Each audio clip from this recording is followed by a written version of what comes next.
From Paulsboro High School, Comcast Sports presents high school wrestling tonight. It's the Delaware All-Stars against the South Jersey All-Stars. And good evening, everyone, with John Vogeding.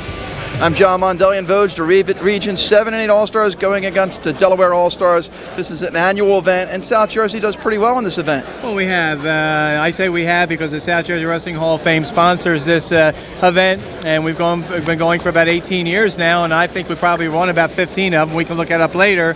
But it's always a showcase for the best wrestlers in each state, and we're really blessed with some of the wrestlers we get each year because, you know, our season is over. Delaware's season ended a couple weeks ago. Now, of course, these are seniors that wrestle, and I guess it's invitation, the highest placed wrestler, whoever finished the highest in the state, gets the first opportunity to wrestle. Is that how it works? Dean Sizemore coordinates it for our South Jersey Wrestling Hall of Fame, and what he does is he gets forms filled out by all the wrestlers who are seniors, and then we watch them right through the regionals, right through the super regionals, right through the state tournament, and the senior wrestler who finishes the highest in the state is extended the invitation, and if he accepts, he's the person we put on the mat. Now, a couple changes. We won't see 103 pounds, and we have a couple wild card matches. Explain that to the viewers. This is what we started a few years ago. 103 pounds, very tough to have a senior at that. Some years Delaware had one, some years South Jersey had one, but invariably it became a forfeit event. We don't want a forfeit event. We want the kids to wrestle. So what we do each year, it alternates back and forth between South Jersey and Delaware. What we do each year is the home team gets a choice of two weight classes as a wild card weight class. In other words, they can put two wrestlers in there. The visiting team gets one. So this year, the wild card weight classes are 125, 130, and 171. Okay. Should be an interesting match. We'll have all the action coming up next after this timeout.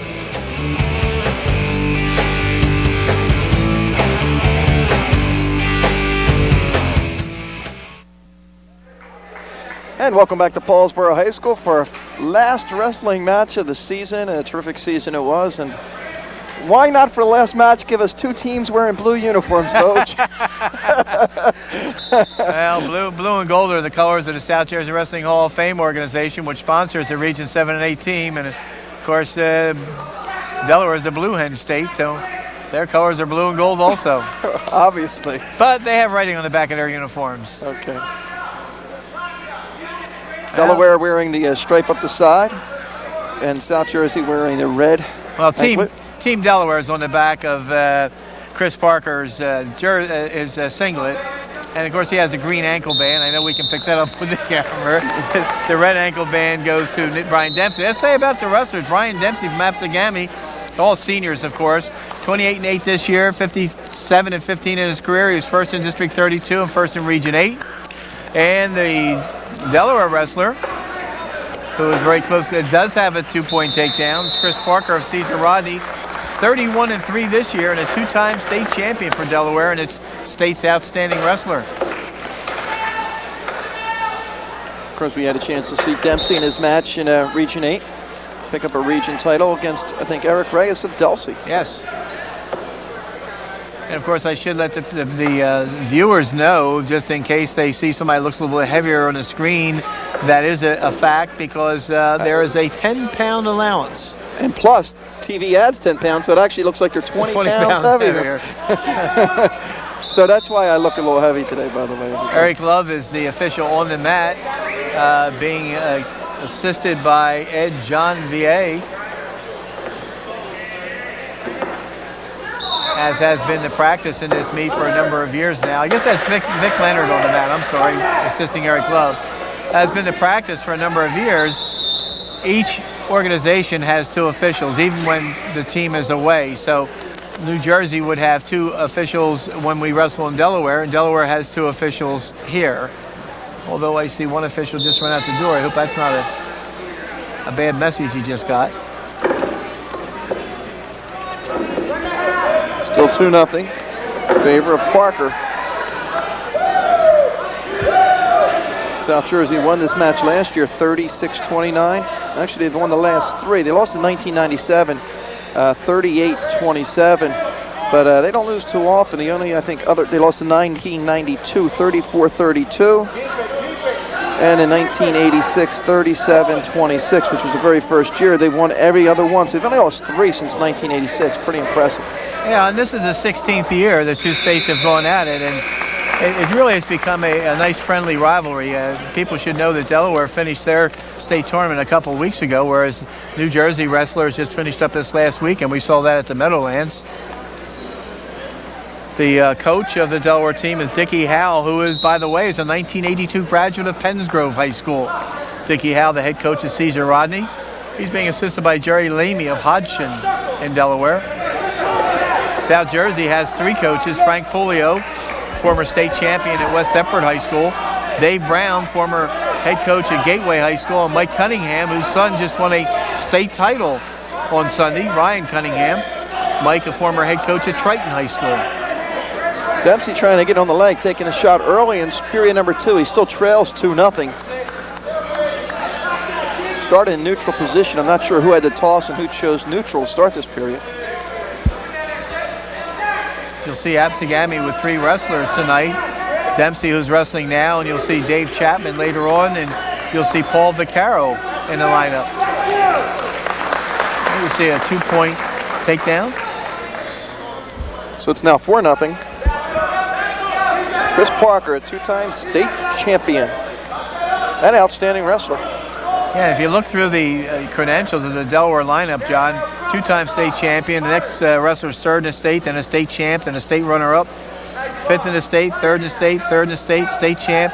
So they always have wrestlers who compete against South Jersey who have done well in the state tournament. Of course, we have a state champ at 145, which is a state runner-up and a 2000 state champ. So the guy has been in the finals twice at 145, which will be interesting because Dave Miller is a 2-time state champ from New Jersey at that weight class. Yes, and riding a lengthy winning streak too. He has 74 wins in a row. Well, he just finished his high school career. But Dave Miller was 3rd as a freshman, 3rd as a sophomore before winning 2 consecutive state titles against the same wrestler, by the way, too. And Chris Potetto of Hackensack. Pretty good match. We'll talk more about that a little bit later right now with 17 seconds left. 4-0, period number 2. It's all Chris Parker. In control. Getting a back count. So it looks like they'll have at least a 6-0 lead. And that's the way we'll end period number 2. Parker 6 and Dempsey 0. You know, Absegami didn't have a state champion. I think a lot of people look at that, but what balance? Because if you look at their lineup, how many people did well in the regions? And Paulsboro and Absegami obviously both doing well. That's Mike Cunningham, one of the Jersey coaches. Son Ryan won a state championship. Yeah, you're absolutely right. Absegami had what you would classify this year as a very, very well-balanced team. They only scored under 40 points, I think, in 2 matches the whole year. They beat Phillipsburg twice. They beat Paulsboro once, as you see a reversal called. And, you know, no team in the state of New Jersey, in the history of wrestling in the state, can make that claim, John, to have beaten Phillipsburg, long considered one of the top powers in the state in North Jersey, and Paulsboro, considered one of the top powers in the state in South Jersey. Absegami beat them both this year. Right. In fact, beat Phillipsburg 2 times. Absolutely. And it would have been obviously it was a no-brainer that they were the #1 team, but for, if anything, anybody else even considered another school, it would have been a crime. Yeah, I agree with you 100%. We had said that probably in our last broadcast. They're the only undefeated team in the state, and they won the Courier Post Cup as the #1 team in South Jersey. They were recently awarded the Gannett Trophy as the #1 team, as voted upon by the members of the media and the Gannett newspapers in the state. You see a reversal. So Dempsey gets his first 2 points with a minute left. He's down 8-2. And they also were the choice of the New Jersey Wrestling Coaches Association. They also get together. They have a representative from each region plus a chairman of that committee. So there's 9 votes go, and Absegami unanimous choice for #1 in the state by them. So they cleaned the table this year, John. And to top it all off, Gene Barber, who wrestled right here in this gymnasium, Paulsboro graduate, he was selected Coach of the Year in the state of New Jersey, and Absegami, of course, got the #1 team in the state award. The name of that award changed this year to the Williams-Finuzio Award. For years, it was the T. Pug Ralph Williams Award. This year, they added Ernie Finuzio's name to it. He's retiring from state activity this year, and it's the Williams-Finuzio Award. And well-deserved for Gene Barber. Just a great job, and it was nice to see the whole team come out when they are awarded the #1 team in the state of New Jersey. 8-2. Parker was hit with a stall warning about 15 seconds ago, but it's not going to matter. He wins at 8-2. And gives Delaware the early lead, 3-0. Okay, we're going to move to 119. Justin Cannon of DuPont, 29-4, finished third in the state. Jim DeChico of Shawnee, 31-5 this year, 82-18 in his career, 3-time district champion, and 2-time third in Region 7. 119 pounds. His uncle's a pretty good wrestler too, wasn't he? His uncle was at Michael Ahern, who coaches at Sterling High School now, and you'll see one of his wrestlers coming up soon. That was a tough situation for Mike because he had to prepare one of his wrestlers, Desmond Wiggins. Yeah, to go against DeChico, so that was pretty tough. You see an early takedown by the Delaware wrestler. So Delaware coming out pretty aggressive early on. 3-0 lead. Well, you know, Dickie Howe was saying before the meet tonight that he loves this competition, and Delaware has really started to take it seriously in recent years because I guess they got tired of getting beat by South Jersey. But this is only a portion of the state. This is just from Region 7 and 8. There are 6 other regions in the state of New Jersey, so it's not a statewide all-star team. It's really a South Jersey all-star team. That's an escape. And of course, Delaware draws from all over the state. You'll see, you know, if you look through the program, and we can't take the time to read a lot of these matchups, but if you look through the program, you can see another takedown by Delaware. You'll see lots of brother combinations over the years in the program. And, of course, we're going to have one tonight when Jeff Smith of Paulsboro wrestles. His brother Danny wrestled in this meet last year.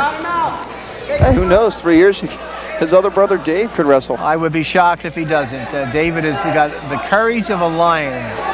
Didn't have the weight this year. Often weighed 95, 96 pounds, but he didn't hurt for desire.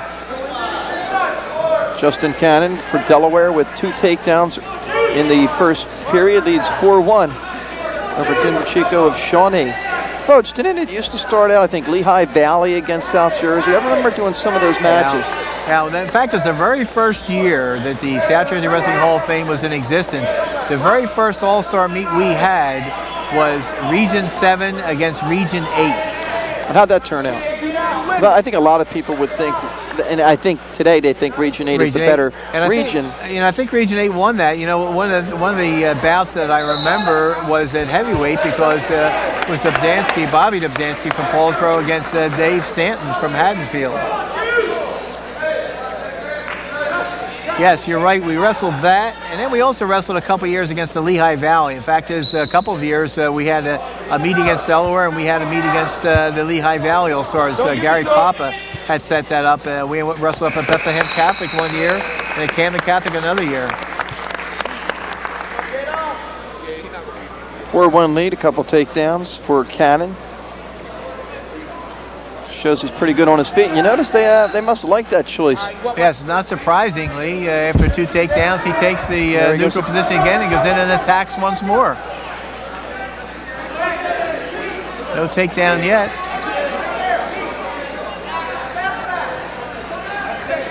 Jim DeChico in on the legs. If he moves up, he's got 2. Almost had back points. Oh, brother. Just a little bit quicker, he would have had back points. 4-3. And of course, you know, we've seen a lot of wrestling this year, but it's the wrestling has been from one team and another team, like a Kingsway or a Paulsboro or a Clearview, and you kind of can predict in the lineup where the strengths are, where the weaknesses are, and who's in shape and who's not in shape. With an all-star situation like this, oh, brother, what else could go wrong? Earlier, the PA system didn't work, and now the fire alarm's going off. Yes. I was only joking about the lights going off. Lights going out? Yeah, well, here we go. Brother.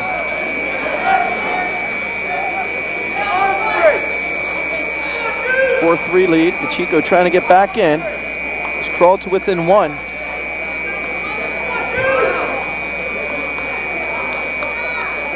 Well, not for any bad luck or anything, but I hope there's a fire. I hope it's on the other end of the building.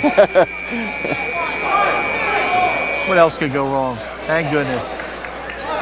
Must have had some good custodial help who snipped that out right away. Or started it. Oh, we got a back count going here. It looks like he's going to get at least 2. So DeChico's going to come back from trailing 4-1, and he'll have a 5-4 lead. 30 seconds left in the second period. That is Vic Leonard, the official from Delaware, on the mat with our South Jersey's Joe Henry. Coach, you were telling me, though, that Delaware's been working out for a couple weeks, though, getting ready for this because their season ended. Yeah, and they have a situation over there. We couldn't even get their starting lineup until this morning of this match, because over there, once they pick their team, if there's another senior who feels he'd like to be on the team, he has the right to challenge who's in that spot. So as late as yesterday, they had a challenge for one of the weight classes. So I guess it is a meaningful meet. Well, Vogue, you know the old saying, if you let them up, you got to take them down. Well, Cannon didn't let him up, but he chose to start neutral, and he got taken down, got put on his back. So backfired. Pretty good job for DeChico, because he gets to start down the bottom position and can get out, but he'll have a 2-point lead. Well, and he's going to be cut right away. Cannon has showed he's pretty quick on his feet. Yep, there he is, quick again. 6-4 lead to DeChico. Well, if he doesn't do something soon, you're going to have a stalemate. There's a stalemate call.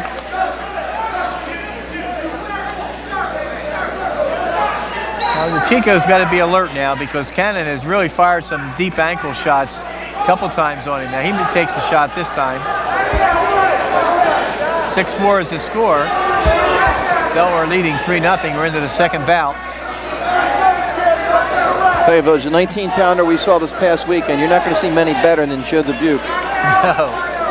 He looks like a college wrestler already, doesn't he? Absolutely. We saw some great bouts up in that state tournament. Another shot by Justin Cannon.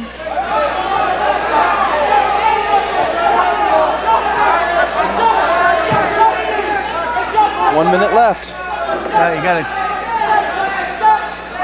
You almost have to call a stalemate here. Yeah, there's the stalemate call. Interestingly, I talked to Dr. Sam Crosby when I was up at the state tournament. In reference to stalling calls. He's the chief referee of the state tournament, former state champion himself, been an official for a number of years. And believe it or not, John, he agreed with me that it does vary in different parts of the state. Well, and he's disappointed a little bit sometimes. 42 seconds left. Keep your arms down. So Cannon not only needs a takedown, then he's going to, depending on when he gets it, would have to keep DeChico down. It's a little easier now with 30 seconds. There's a warning, though, against DeChico, and here's Cannon in on the shot. And again.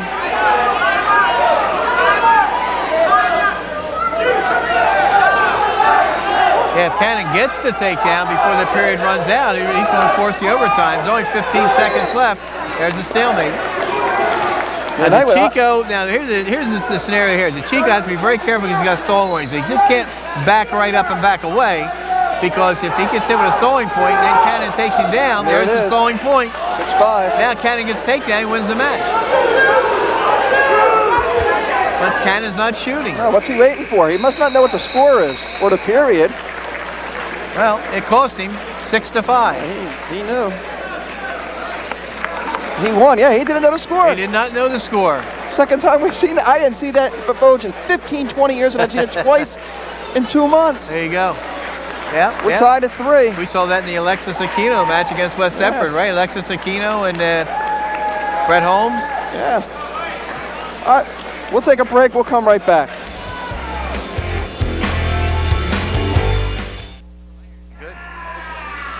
Welcome back to Paulsboro High School. The Region 7-8 All-Stars and the Delaware All-Stars tied at 3. We get ready to go to 125 pounds. And it's Mike Welch, who's 44-2, a 2-time state champion, going up against Paulsboro's Jimmy Rollins, 93-10 in his career, 33-1 this year, and a 3rd in the state finisher. Well, we wish we maybe had him at Paulsboro this year. Jimmy Rollins from West Deptford, of course, with the blue hair. Oh, look at that. That's what he's known for. Oh, he does that with abandon, reckless abandon. And he's a tough kid. He's serious tonight. Absolutely. 2-time state champion or not, 44-2 or not.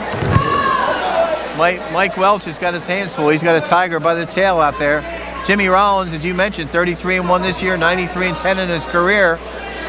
One of the few wrestlers in West Deptford history to place twice in the state. There's a point awarded to Welch. Not sure what the point was awarded for. Unsportsmanlike conduct or unnecessary roughness, one or the other. Joe Henry, the official.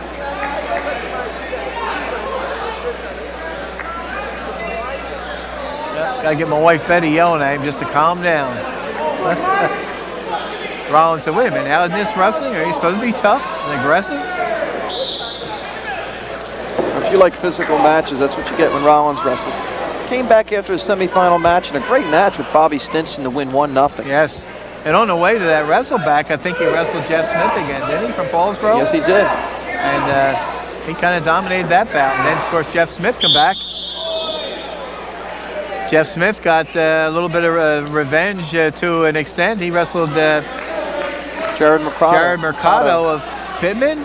Lost to him twice in the districts and the regions, and then beat him for a 5th in the state. And that one went overtime. Those guys were very, very close. We had 4 great 25-pounders in South Jersey this year: Rollins, Stinson, Mercado, and Smith. Hey, don't forget about John Sauer, who beat John Stinson. Sauer, yeah, you're absolutely right. And Sterling. He's only a junior. Great memory there. All coming back except for Rollins. Yeah. Well, Jeff Smith's a senior. Oh, that's right. Good point. And the thing that's impressive about Mercado Village is that he was 8-8 as a freshman. What a marvelous year he had. Marvelous year.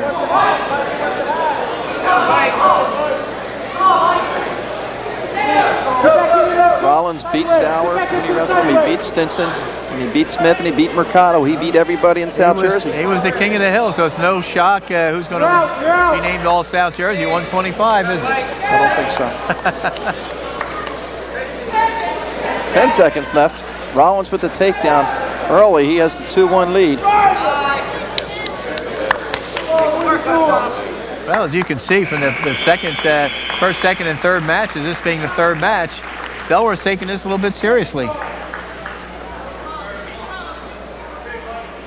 Some of the crowd. Ralph Ross Jr., it looks like, watching one of his former wrestlers. And McBride, one of the assistant coaches. Yeah. And a future West Deptford wrestler. I see that. On the other side, Kyle Mancusa, the 30-pounder from West Deptford here. A lot of wrestlers here, a lot of parents. Parents who had their kids wrestle that have come back to watch. I see the Psalms here. Their son Mark, I think, finished 3rd in the state. They're here tonight. Well, you have some great wrestling supporters out there. The Gibbs family. Son Billy was the state champion and a national champion junior college level this year. Yeah. They're here.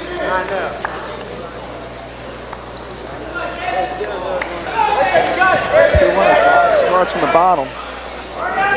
Well, as I mentioned earlier, Jimmy Rollins is a 25-pounder this year, but with the 10-pound allowance, he weighed 135 yesterday. Almost got back points, and he squirmed out of it. Well, so far doing a nice job riding, but Rollins very active on the bottom.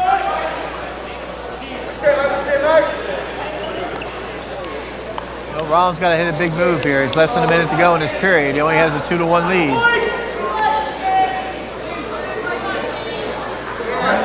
Some people would call that stalling by the top man. And so did Joe Henry. Rollins has to hit a big move here. 47 seconds. Kept the blue hair for the match, huh? Yes, he did.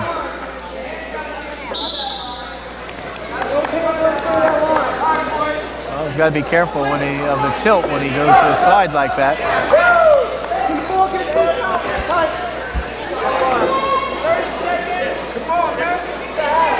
Looks like he's riding parallel, though, here, Bo. Well, he is. Rollins, of course, got the one-arm guard, so get the forearm like that. It's in a position where he can turn his man. Rollins has got to fight out of that. He fought off that turn, but he's still in trouble. 15 seconds to go. As he hits a big move, he's going to be down at the end of this period. Or he's up by a score, 2-1. But his man's probably going to take the bottom, and then... There's a nice job, Rollins. Can he get out? Boy. not quite. Nice job by Mike Welch to ride him out. It's something you very rarely see anymore on this level. Somebody ride somebody out for, wow, 2 minutes. I would have sworn that Welch would have taken the bottom position, even though he got taken down in the first period. He chooses neutral. Oh, yeah, this must be a thing that they do in Delaware, because I've seen it now twice. Well, and he could sense that Rollins is getting a little fatigued out there.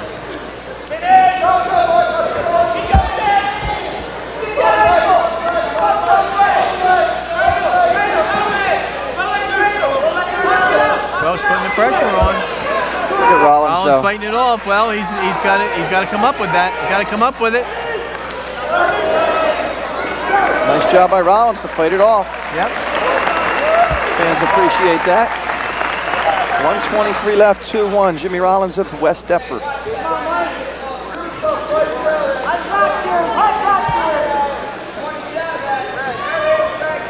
Uh-oh. Oh, my. Oh, my. 2 Tigers out there, John. Minute to go. Rollins with a 2-1 lead. They might be starting to get a little bit tired. Welch puts him off the map pretty easily there.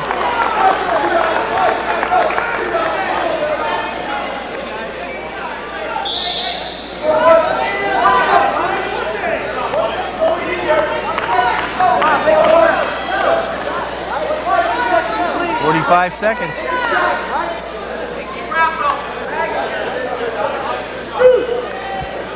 Rollins can't keep backing up, or it's going to cost him.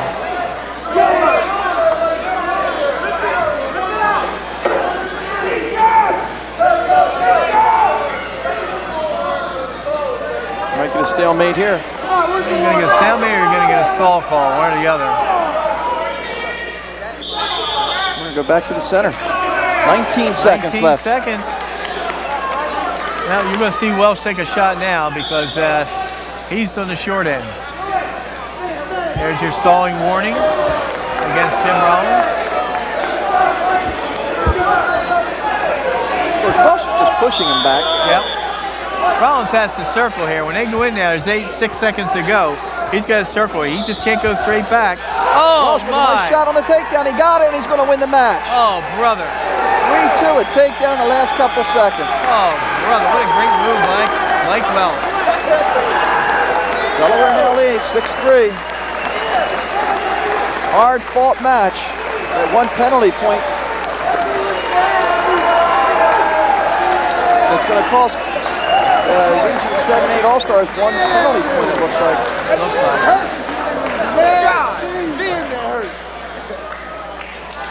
See what happens. It looks like he took a point away, and he did. Should be now 6-2. You thought you were done seeing 2 on the scoreboard votes once they got rid of those ties. Well, that's a shame. You got to stay composed out there. Wrestling the wild card match at 125 pounds. Harry Kettner and Jeff Smith. Harry Kettner from William Penn's a state runner-up. For Delaware, Jeff Smith, who wrestled the senior year at Paulsboro, 36-6 this year, 114-29 in his career, finishing 5th in the state of New Jersey at this weight class. Was a 2-time district champion while wrestling in Washington Township. Was 3rd in District 29 this year. Has been 2nd and 3rd in Region 8. Was 7th in the state as a sophomore. Delaware has come to wrestle, John. Absolutely.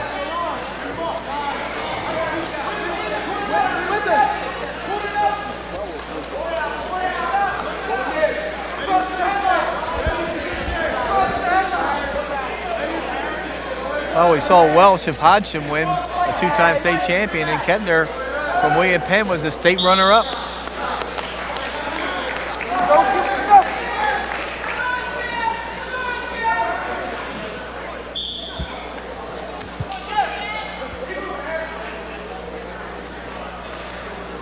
Scoreless so far. One thing I've noticed, though, Delaware is really good on their feet.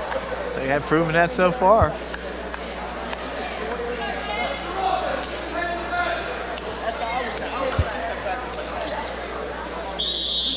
I mean, as a matter of fact, I think the only takedown so far, wasn't it Rollins has the only takedown, and we're into our 4th match. I'm not sure if DeChico got, and DeChico did get a takedown. He did get the takedown.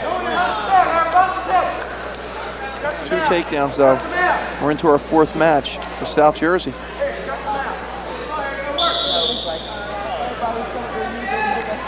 This is Vic Leonard, the official from Delaware, and he's being assisted by Eric Love.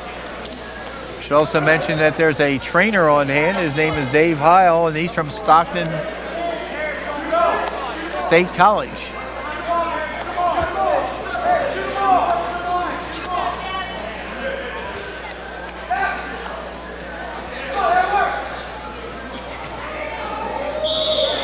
Nothing. We go back to the center. 13 seconds left.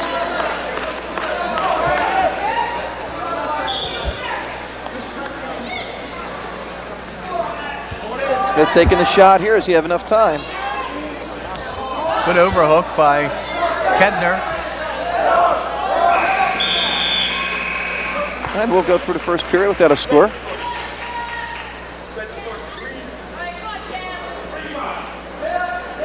Now this Delaware wrestler takes down, John. There you go.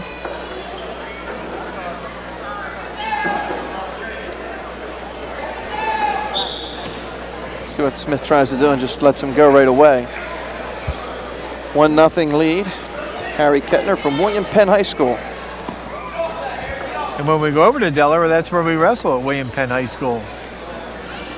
Which is where, Voge? Right over at Delaware Memorial? Yeah, pretty much right over the bridge. Within 4 or 5 minutes once you get over the bridge. Of course, I got lost trying to get there before, taking Elizabeth and Alice Cameron with me, and Elizabeth told me to make a right a little bit too late. I went left, and I ended up riding into no man's land. But I'm sure you got there in time. Well, thank goodness I had all the equipment in my trunk. Oh, there you go. They weren't starting without you. Where's Kettner trying to get the takedown? Still nothing. Smith holding onto the leg. Yeah, Smith grabbing that leg. Nice job by Smith to lock up the other leg.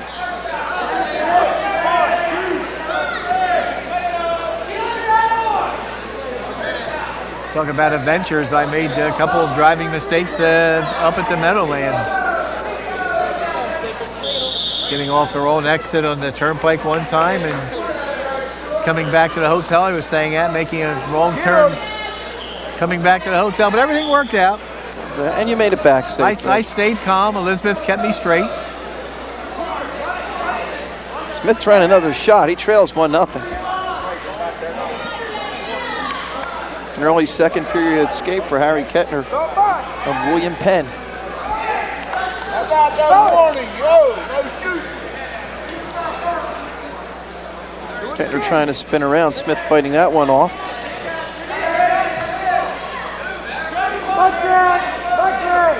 Delaware is proving that on their feet they're a comparable opponent. 15 seconds left. We still go. Now we go back to the center again. Still 1-0. Harry Kettner over Jeff Smith of Paulsboro. Smith wrestling for the Region 7-8 All-Stars.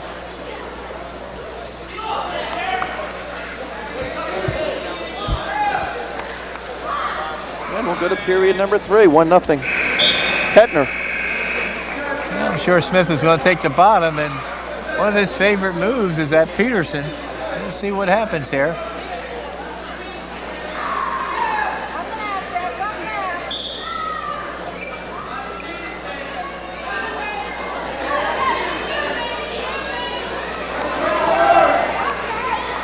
Got that leg lock. He missed the wrist. If he gets a wrist, he can sit through on it. Kettner's fighting that. Here it comes. There he got it. You called that one, Voge. All right, now I'll just bridge right back into him, get as many back points as he gets. Once he's got the 3 back points, then he can reach for the head. And if he can lock up on the head, he can get the fall. See Kettner fighting that right arm of Smith. Smith trying to go for the head. You know, Smith had this in Virginia, early season tournament. He had the Peterson like this, and he wanted to get a pin, and he spun like that. He spun the wrong way. The wrestler got out, forced an overtime. He lost an overtime down there. Oh, he has a 5-1 lead here. When he had that Peterson down there in Virginia, the coaches were yelling at him, just stay right there, because there's nothing the officials could do as far as breaking it. It's a pinning combination, so to speak. Now Smith is up 5-2, but he's got to be careful not to get hit with a stall. And if he gets taken down, he's got to be careful not to go to his back. What we've seen so far, that's his scoring position.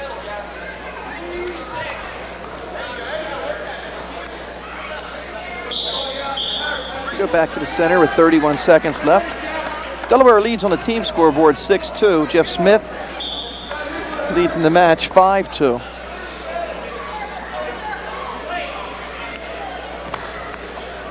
And of course, the people were asking how can it be 6-2. Delaware's won 2 matches by decision. South Jersey's won once. South Jersey had a team-point deducted for unsportsmanlike conduct, so therefore we have a 6-2 score. 8 seconds left. Looks like Jeff Smith's going to hold on and pick up a win. And he does. Final score 5-2. Jeff Smith with the win on the team scoreboard. Delaware 6, South Jersey 5. We'll take a break. Come back after this timeout.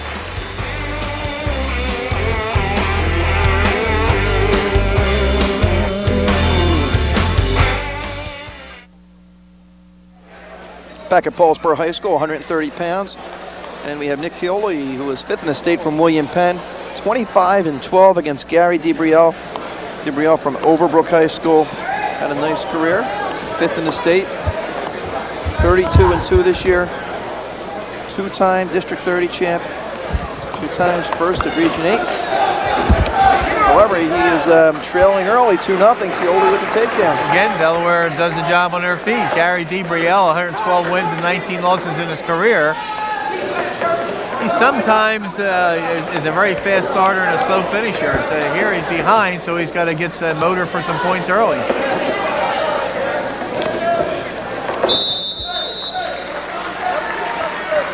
DeBrielle, his sister, well known in South Jersey track and field cycles. Tara DeBrielle was quite a track performer. Eric Love, the referee, calls DeBrielle for a false start and a caution.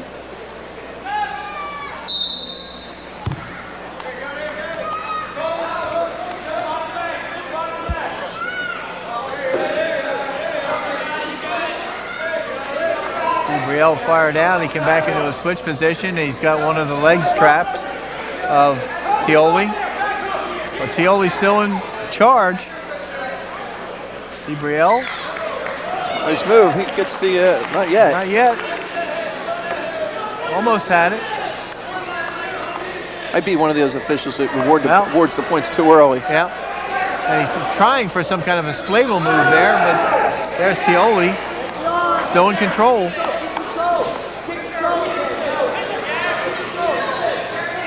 Tioli down low in the hips, and that makes it difficult for DeBrielle to try and do what he wants to do.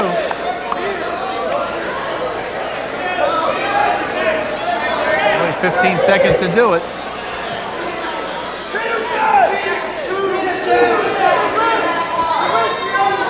There's the 2 for the reversal. 2 point for the reversal. DeBrielle will be well just to stay there, get through the period tied at 2, and he does.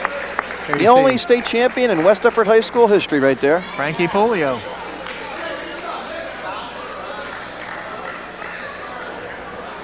Frankie's been around for a number of years.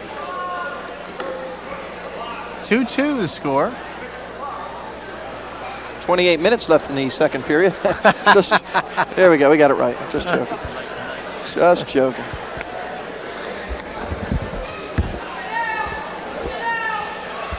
That's Peter Pandolfo on the clock, who does all the home matches for Paulsboro. We appreciate his help. Jamie Hunkler, the scorekeeper for the South Jersey team tonight. Jamie Hunkler, Paulsboro High School student. Her brother, Matt, is going to be performing in Iowa, John. Yeah, I heard that. That's a terrific job by him.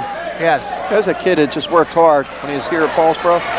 There's a reverse, 2 points for Tuli DeBrielle. Oh, my. Right to the back. He's cranking him. Oh, brother. Plenty of time here, too. Minute and 30. Oh, my. He just got to sink it. Oh, boy, just missed it. Nice job by Tioli to fight it off, but Still we'll get the some half back in. points. Still get the half in.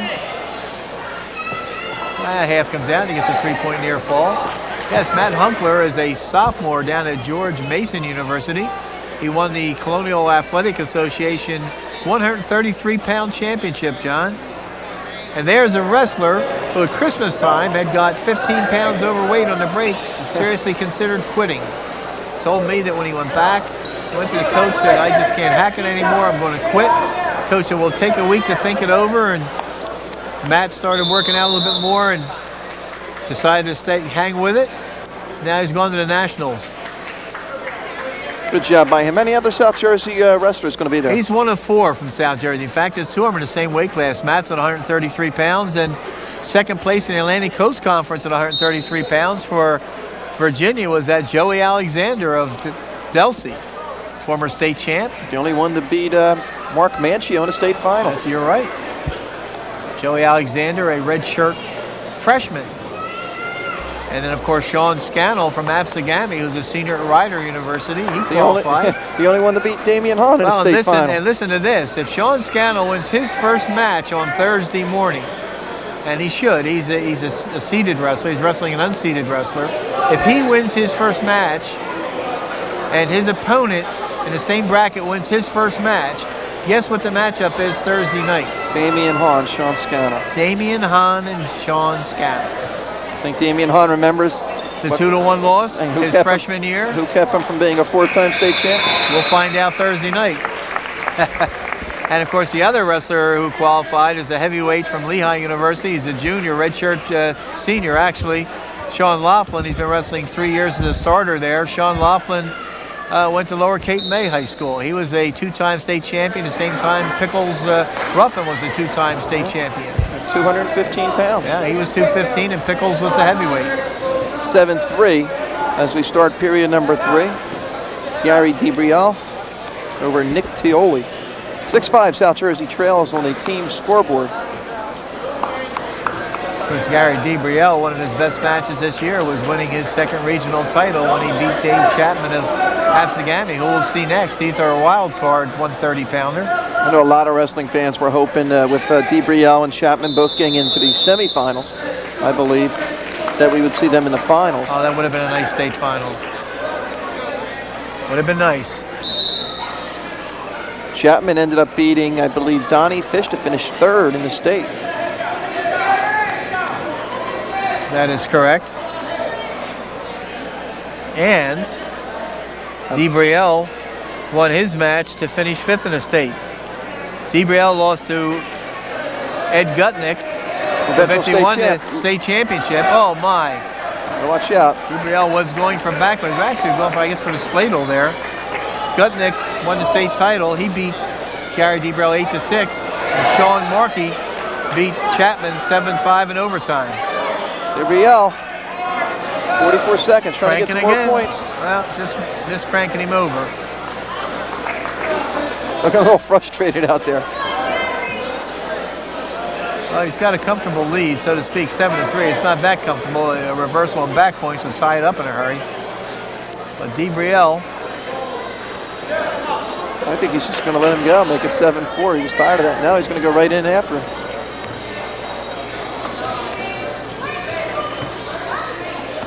Constantly moving around, gets the takedown. He made that look easy. Just worked hard for it, though. 9-4. How's that? Worked hard to make it look easy? Yeah. Does that make sense? To me, it does. It's wrestling terminology. 3 seconds left. DeBriel's going to win. South Jersey will take its first lead. If we don't lose any team points. Question over at the scoring table. What's the question? I'm thinking maybe they lost 2 points somewhere on a takedown for DeBriel.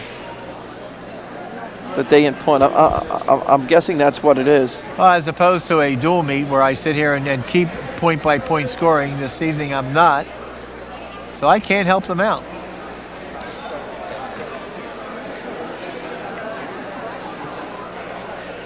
We're not going to worry about it no matter what it is.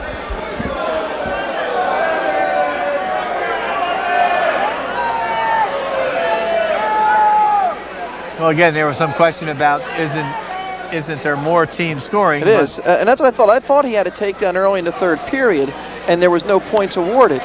Because how did DeBrielle get on top if he let him go? Yeah. Of course, my mind's going too. Well, even if he has 2 more points, it's only 11-4 with 3 seconds to go. It's not going to change the amount of team points you earn. And there it is. There's the 11-4. DeBrielle's laughing too. Unless he gets a quick turnover for back points here, it's going to be a regular decision. And that's what's going to happen. Final score, 11-4, Gary DeBrielle with the victory. And we'll have our second 130-pound matchup. James Sacra of Dover, who finished third in the state, 26-7, against Dave Chapman of Absegami, third in the state, 35-4 this year, 122 and 19 for his career. There's DeBrielle. Yep. And Chapman, actually third in the state this year. He's twice been third in the state and a 2-time Region 8 champion. Dave Chapman. Sacra, as you mentioned, 26-7, third in the state. So we have 2 third placers in 2 different states here going at it. Sacra very active.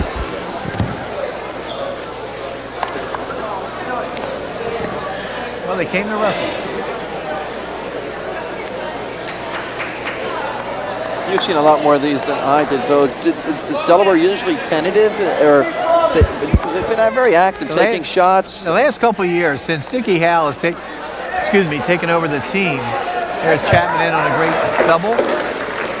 No takedown yet because Sacra has his leg. And can come out at it. So the official is saying, not yet, and we're still neutral. There's Gene Barber, the coach of Dave Chapman, the #1 coach in the state this year with the #1 team in the state. Just in recent years, John, Delaware has really made some very strong strides to be extra competitive. Like I say, their state championships are usually done as you see Chapman spin behind for a takedown.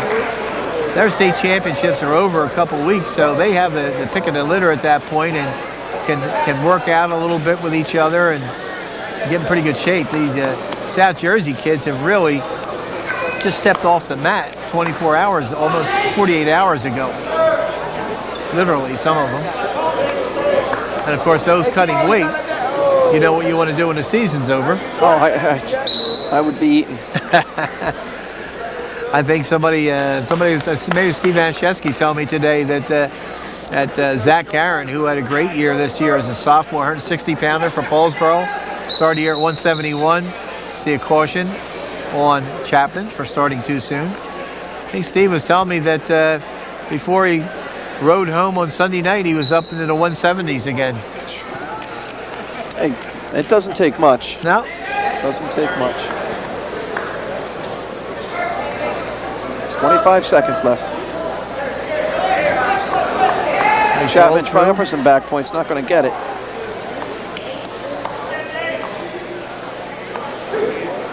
Now 2 points.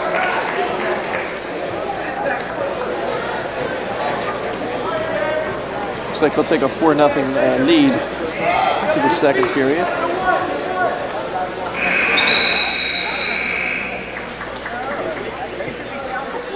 A lot of former wrestlers here today, former coaches, current coaches. I see Billy Gibbs just walked in. We talked about him. Yeah. Well, the gym it's got a nice-sized crowd here. There's several hundred people here. I mean, I think that's a tribute to the kids that are performing tonight. You don't get much advance publicity on this. You get a couple blips in the paper that it's going to take place on this date. You see Chapman fire in. What a great takedown move. Gets his 2. Goes right for the half. Now the near side cradle attempt. We really didn't get anything in the paper until today saying who was going to compete because we didn't know who was going to compete until Sunday this year because of the state tournament being Saturday and Sunday. Oh, brother.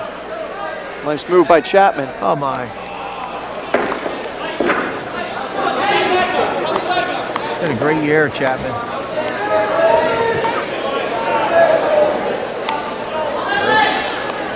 His mom is here, John, and wears a little picture on her sweater. Had her son as a mini wrestler. Looks the same except that he's bigger. Same facial designs. Oh my. Chapman going for it. Oh, brother. Sometimes officials are reluctant to call a quick pin in these situations, but if a guy is pinned, all the pin.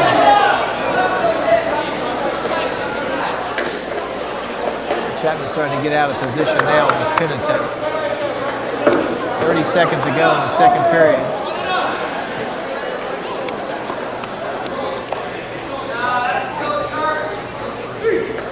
Three back points. 9-0. We mentioned Chapman's 4 losses. 2 were in the Beast of the East, once to Gary DeBrielle in the region finals, and then in the semifinals of the state tournament. To Sean Markey, I believe, from Randolph. It might have even been in overtime. I'm not even sure. You're absolutely correct. 7-5 in overtime. Both DeBrielle and Chapman lost by 2 points. DeBrielle 8-6 to Gutnick, who ended up beating Sean Markey 12-2. Great performance by Gutnick in the finals. Chapman went on to take third, as you mentioned. DeBrielle on to take fifth. Through 2 periods, 9-0 lead. Chapman in a chance for a major decision right here. Of course, everybody's aware by now we had wrestlebacks in the regions this year, which I thought were very beneficial to the wrestlers. And, of course, wrestlebacks in the states, they wrestle for 5 and 6 in the state. 1, 2, 3, 4, 5, and 6. 7, 8 get recognized but don't wrestle. I think you're going to see that on the horizon very shortly. So it'll be mirroring what the NCAA does. They wrestle right through the 7 places. There's a takedown by Chapman, spin behind. You might be thinking tech fall or pin here. Chapman and DeBrielle could have met again for 3rd place in the state, except for Donnie Fish threw a monkey wrench into that. The Delsey sophomore beat DeBrielle by a point, 9-8 in the wrestlebacks. Chapman lets him go. Now back in for another takedown. Got to watch as he brings him down, trying to bring him right to his back. He's up once they award the takedown. There he's got it right there. 13-1.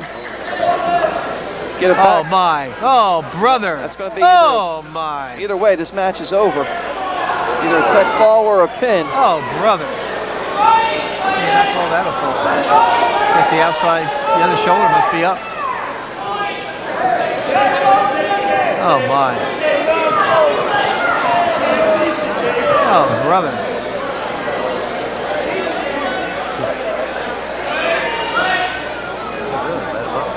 You see Chapman doing his best to position himself to get the pin, but once the move's broken, it's a tech fall, so he wants to hold on as long as he can to try and pin him. Oh my. He's close. That inside shoulder must just be off.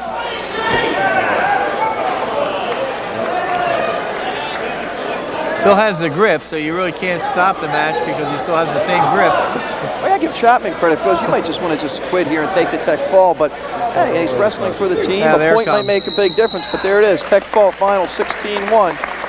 Dave Chapman did his wrestling at Absegami High School. Picks up the win. It's now 13-6. We'll take a break and come back.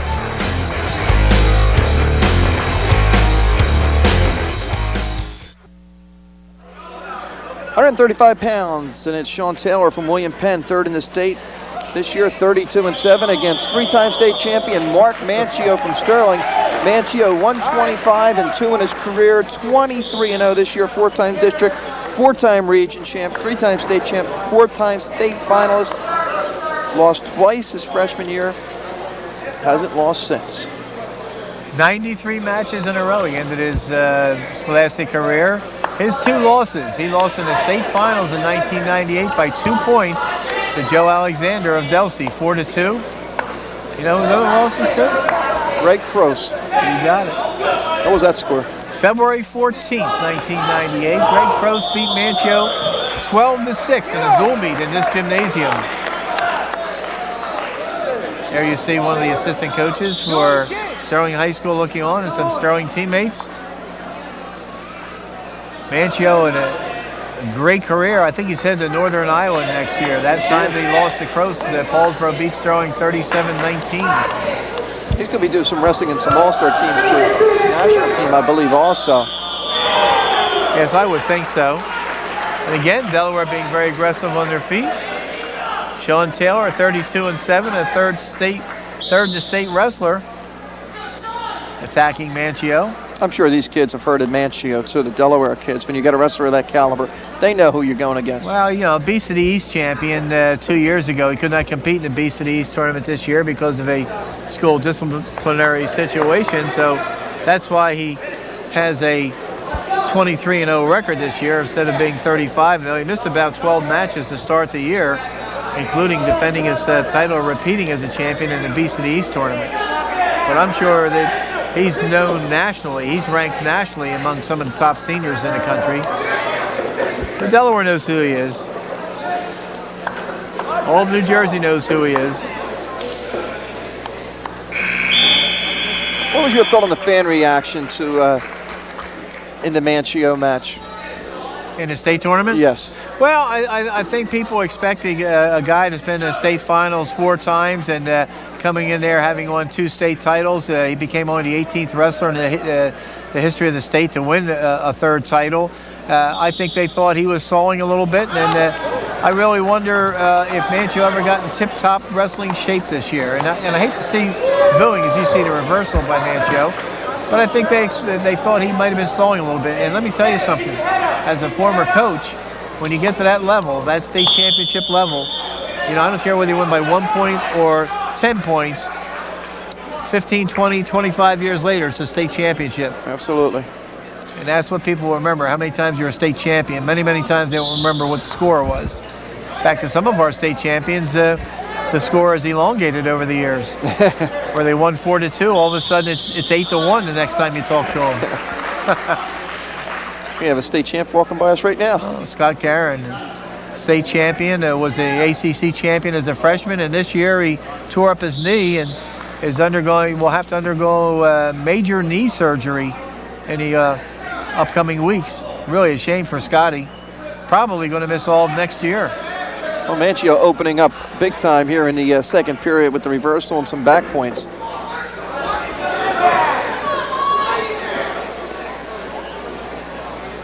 .6 lead, South Jersey over Delaware. And there's the 3 back points, 5-0 lead for Manchio. Scotty Guerin, of course, an outstanding wrestler at Oakcrest for 3 years before the family moved. Certainly did a terrific job his senior year. I mean, he took it to another level. Beat that Brad Christie of Fort Lee in the state finals, and when we were at the Meadowlands this last weekend, Brad Christie was introduced as one of the All-Americans from the College of New Jersey or Montclair State. Where was? I don't remember. I think it might be Montclair. Montclair State University had 3 wrestlers they introduced, and College of New Jersey a couple of wrestlers. So Brad Christie, an All-American this year in the Division III level. Of course, Scotty is at North Carolina State, and that's Division I. Potentially dangerous, 13-6 lead. South Jersey 5-0 Manchio, 32 seconds left.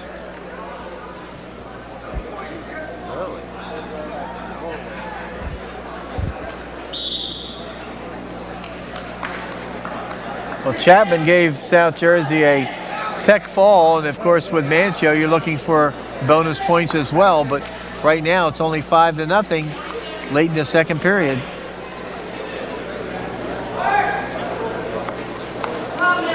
It's nice to look around the gymnasium, John, and see different school uniforms and school shirts. South Jersey getting behind the all-star team.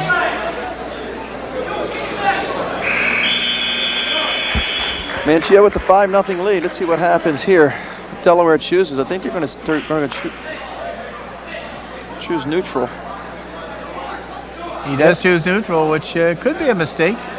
Well, he wasn't taken down. Well, Manchio might be getting hungry for a takedown.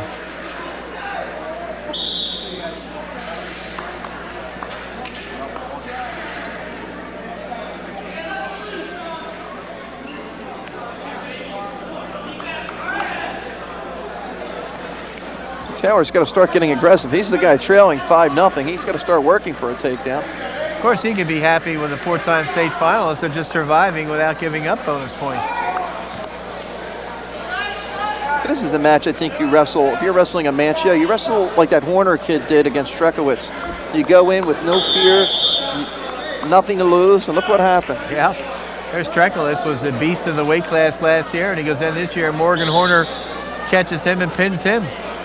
Some brutes at those weight classes. I mean, there's a kid, Strekowitz, who was ranked nationally at his weight class. And what I found interesting is if you looked at the coaches, Strekowitz's coach, they were in shock. Oh, yeah. They were just in total disbelief, numb. They weren't moving. I don't think they could believe what they saw. At first, I thought, Vogue, when that match was taking place, here's a kid that just took 5 seconds in the match and took him down. I figured maybe he caught him off guard.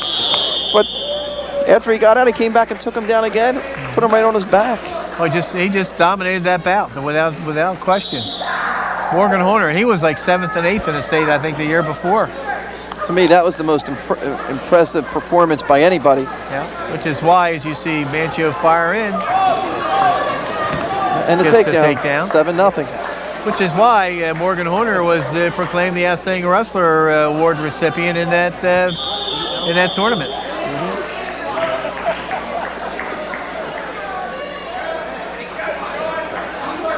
Mark Manchio, 23-0.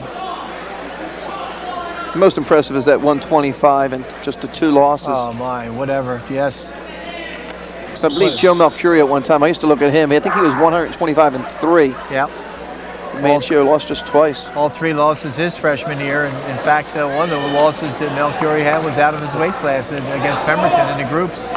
Then he lost to that Dougie Taylor of Millville. Then he lost a match in the state tournament. So those were his 3 losses.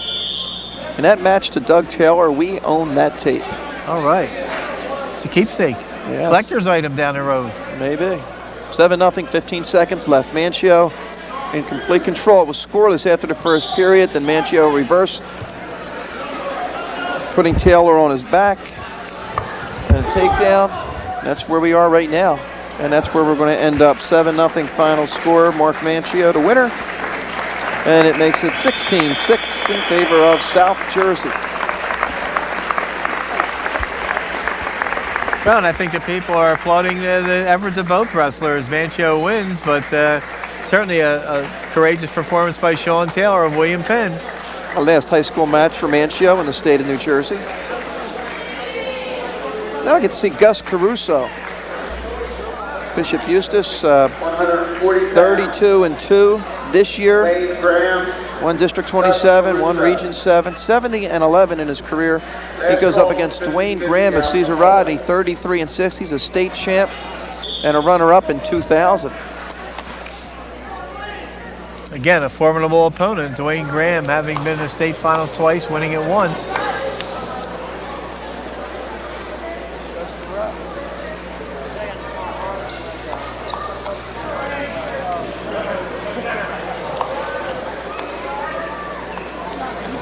Gus Caruso carried an unbeaten record into the Super Regionals against that junior Joe Galante of Ocean City. Galante won by a fall and advanced into the final 8 in the state. Gus Caruso dropped into the wrestleback bracket and then saw his season come to an end by a 3-2 score to Craig Wright of Passaic Valley. Wright went on to finish 6th in the state. Of course, that weight class also had that Brandon Becker, John, and we're going to hear good things about Brandon Becker. He made it into the state semifinals before losing to Doug Wiz Stanley, the eventual state champion, 5-1.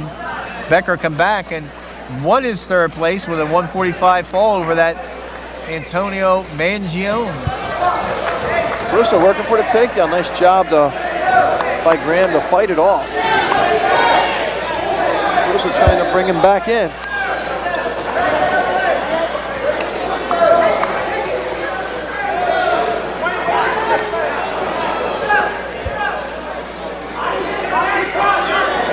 Great job by Graham fighting this off.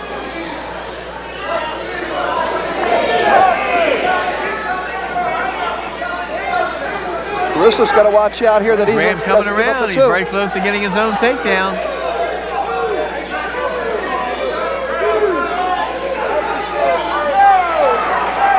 Gives Graham the 2.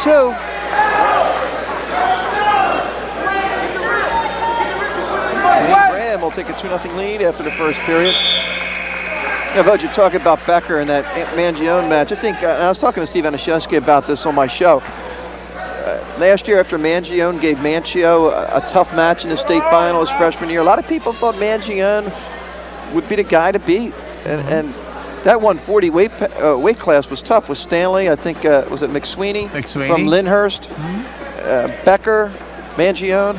That was a tough weight class. Yes, it was. Mangione came in as the #1 seed because he had finished second to Mancio the year before. And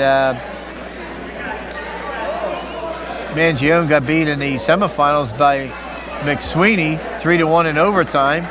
I'm going to go to one of those haircuts, Voj. There you go. That'll hide the receding hairline I have. One of those do-rags, too. You think I look good with that do-rag? McSweeney, of course, from Lyndhurst. One of the assistants on that Lyndhurst squad was Don Pritzloff. Of course, his son was a 3-time state champ. Wasn't his son a national champ? Yes. And I think it was cousin of Glenn Pritzloff, another 3-time state champ. Period number 2 underway. Caruso starting on the bottom. Of course, we're talking about matchups in the Nationals. As Sean Laughlin wins his first match, his next opponent could very well be Antonio Garay, whose brother Dan won a state title. Won a state title at 215 on Sunday, and Antonio only has an 8-0 record this year because he got injured during football season. He wrestles for Boston College. He's a starting lineman for Boston College. There's a neutral. 2-1. Caruso worked hard for that. Of course, Caruso, again, the twin brother, right? Yeah, I don't know if he's... I know he's brothers. 2 brothers wrestle at Clearview. And there's another takedown for Graham. He leads now 4-1. Has Caruso a little bit of trouble, but he's going to run out of some space, maybe.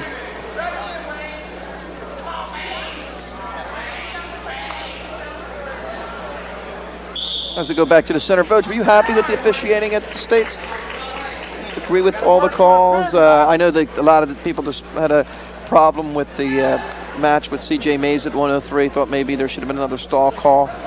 Well, I certainly did, and you're going to see a freestyle start here. He's going to cut him loose. I talked to Dr. Sam Crosby, who's the chief referee of the state tournament, and expressed my concern over the stalling calls that go on, and it's just not consistent throughout the state. It's a call that people interpret different ways. I mentioned to him about some of the officials we see who. Oh, Caruso. Fights off that barrel attempt with a headlock, but he's not going to get it. I think he's going to run out of room before he gets it, and McSweeney fights off that attempt, comes right back, spins inside, gets the takedown. And a 6-2 lead. Yeah, nice job by Dwayne Graham. Looked like he was going to be taken down. Yeah, fought it off. Yeah, I mentioned to Crosby about the standing up, where you see some officials start to wave their hands to give a visual count, and Crosby said that's not in the book, and that's not really the interpretation of it. But yeah, some officials, it's automatic. If you stand up and you don't take your man down in 5 seconds, they're going to hit you for a stalling call, and that's not the way the rule should be interpreted. Of course, if DeTolo got hit with another stall, it would have been a 2-point stall, I believe, and Mays would have won the match. Which is sometimes officials have that subconsciously in their minds and don't want to decide the match that way. But that's tough. I mean, if it's there, you got to call it. I mean, it's hurting the wrestler who loses just as bad as the wrestler who wins. It's funny because I talked to Steve, and Steve's thought was, Anashevsky were talking about, you can't put yourself in that situation where you get down that far. So, I mean, everybody's got a different opinion. Here's a reversal, 8-2 lead as we start period number 3. That took about 9 seconds. And you saw Caruso as Graham went into the reversal situation. Caruso tried to get a headlock, and he gets a reversal there to cut the lead to 8-4, but he needs some back points in a hurry.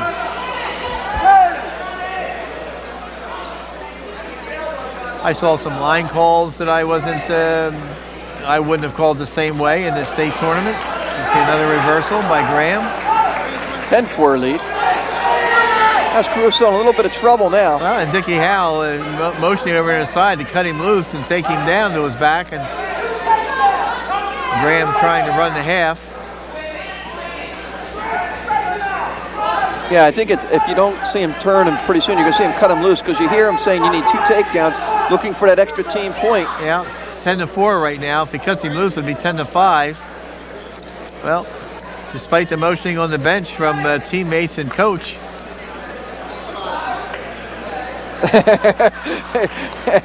Hal, coach, you're too tired. And I guess he said, yeah. He goes, okay. Yeah,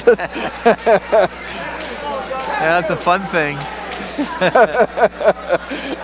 Even the officials are amused. So we got an up-to-date scouting report on that. See if Caruso can use that to his advantage. He knows his opponent's tired. And he might get the reversal. If he can just free that arm up.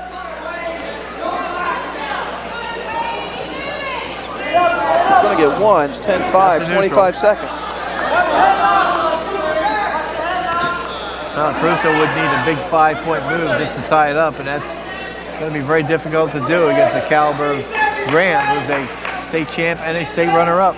First, we saw Ed Giosa do that in the semis and almost did it in the finals. Yes, he did. 2 tough losses, 2 tough matches.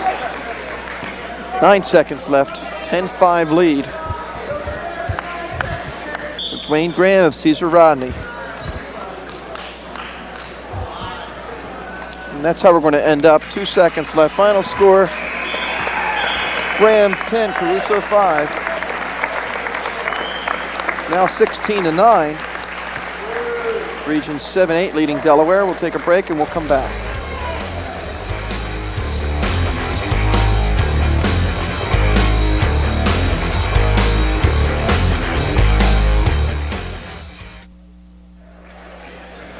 Back at Paulsboro High School, James Frommel from William Penn was a 2000 state champ. This year a state runner-up, 32-5, against 2-time state champ Dave Miller from Lenape, 35-0 this year. 2 thirds and 2 firsts. And look at that career record, John. 138 wins and 5 losses. 138 wins ties Matt Suter for second place on the all-time state list of wins. There's a couple guys next year that are on pace to blow right by that. Yeah, Tom right. Curl and Bobby Stinson, both. Yeah. Stinson, I think, might even be on track to go past Lay Black. They actually both might, but I think Stinson has a better chance. Miller, as you mentioned, a 3-time district and regional champion, twice third in the state, twice a state champion. Finished up his career with 74 consecutive wins. His freshman year, he went 33-4, John. He lost to Bruce Kelly in a Christmas tournament at Hunter Central. Bruce Kelly was from Delaware. He lost to Micah Kahn in the District 26 finals, 4-0. He lost to Micah Kahn again in the pre-quarterfinals at Cherry Hill East, 9-1. His other loss was to Bill Heverly of Camden Catholic. Region 7 semifinals. Yeah, Micah Kahn was a 2-time state champ, I believe, and Heverly was a state finalist last year. So some pretty good wrestlers. No, they're good wrestlers. And the very next year, 1999, Miller went 33-1, so there's his 5 losses. His loss that year was to Greg Austin of Ocean City, 7-4. And who did Greg Austin lose to in the state finals that year? You know, he was beating Chris Potato that whole match, by the way, Vogeding, and then ended up losing that match. Lost 11-7, but Chris Potato of Hackensack was a sophomore that year and beat Greg Austin. Miller came back to beat Justin Lejo of Apatcong 6-5 to finish third. And then the next 2 years, the state finalist for Dave Miller was that Chris Potato. Yeah, we talked about the Horner Strekowitz match being, probably the biggest surprise, but the most entertaining, without a doubt, was the 145-pound match. And just that 5-point move towards the end of the period where Miller ran out of time at the end, almost pinned Potato at the end of the first, and then Potato fighting back, and looked like he was coming back, and then Miller finally winning. Frommel's got a stall warning in this period. Yeah, Miller, when he gets that cradle, a lot of people refer to it as the fatal cradle. When he got that at the end of the first period, Gary Kessel, I believe, was the referee on the mat, and I think Al Maloney was the assistant official. And as Kessel was watching for the fall, as you see a caution given to the bottom wrestler. Excuse me, the top wrestler. Now you see a freestyle start, 1-0 for Miller. As Kessel was calling the fall, Maloney was glued to the clock, and he's the one that actually made the call that the pin didn't come in time. Miller's going to get the takedown. He leads 3-0. I think Miller's going what? North Carolina State or North Carolina? He's going to North Carolina State. He and Scotty Guerin would have been teammates next year, but like I say, Scotty's going to undergo major knee surgery. I mean, he tore everything in that knee. The anterior cruciate ligament, the posterior ligament, the meniscus. We walked by tonight with a noticeable limp, but it's amazing to see him on his feet. 3-1 on the escape. Miller leads.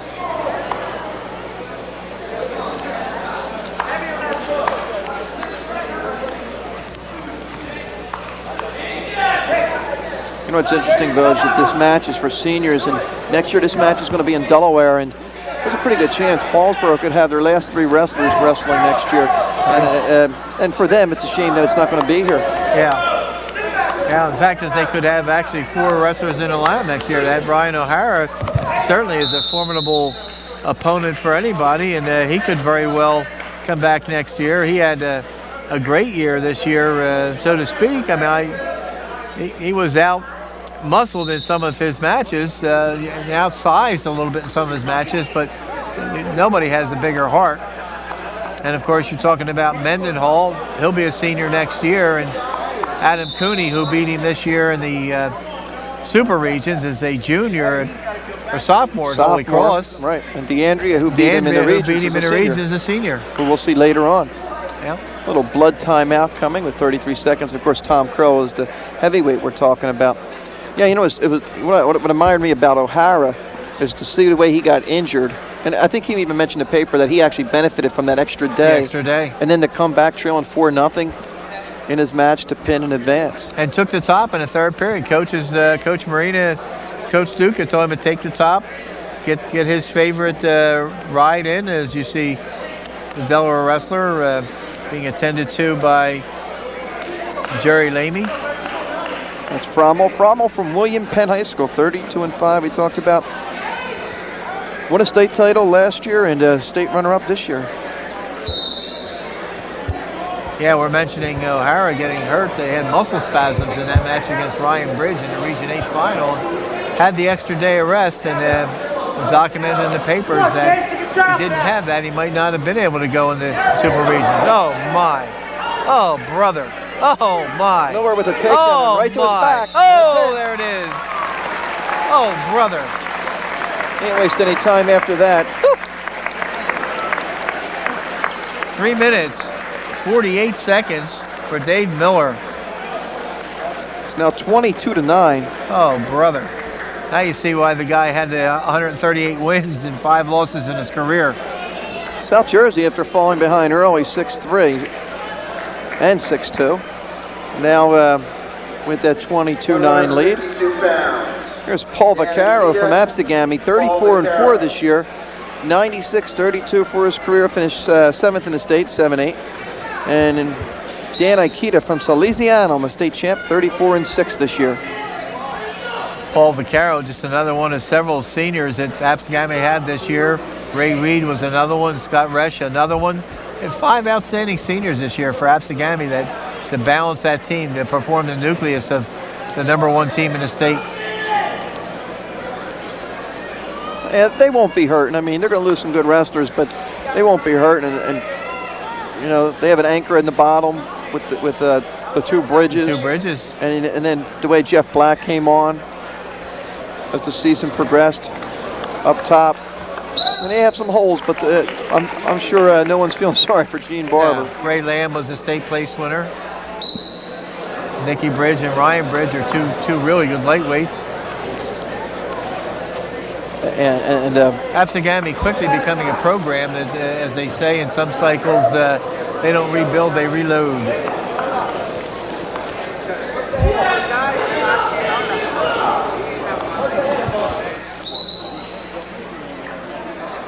Of course, Salesianum is a school that a lot of people from South Jersey go to. I know a lot of people in my area. We have a bus coming right through Mickleton that takes kids to Salesianum. pretty good golfer from this area played over there, didn't they? That Chucky O'Leary's son? Yes, he did. He's a golfer at Louisiana. Chris O'Leary. Yes. Bailed Steve Aniszewski out of a couple matches last summer. That's undersheriff, by the way. Undersheriff. Undersheriff Chuck O'Leary. Chuck O'Leary. Well, my former quarterback. Was he really? Yes, he was. I know him as my brother-in-law's brother. 22-9, 25 seconds left. Delaware trailing South Jersey on the scoreboard. We're scoreless here at 152. Vaccaro had 4 losses this year. 2 of them came in the Beast of the East tournament. 2 in the state tournament. Undefeated during the regular season.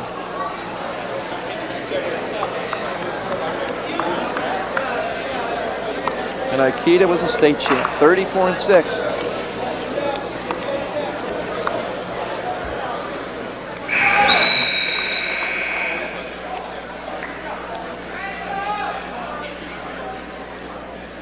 Vaccaro defers and Aikida takes the bottom. Talking about Vaccaro in that state tournament, he lost to Matt Kerspel, who actually ended up being 3rd in the state. Lost to him 8-3. And Vaccaro dropped down to wrestle packs and won the match before losing to a wrestler by the name of Mike Savino 7-3. So those were his 2 losses up there. And had a great season.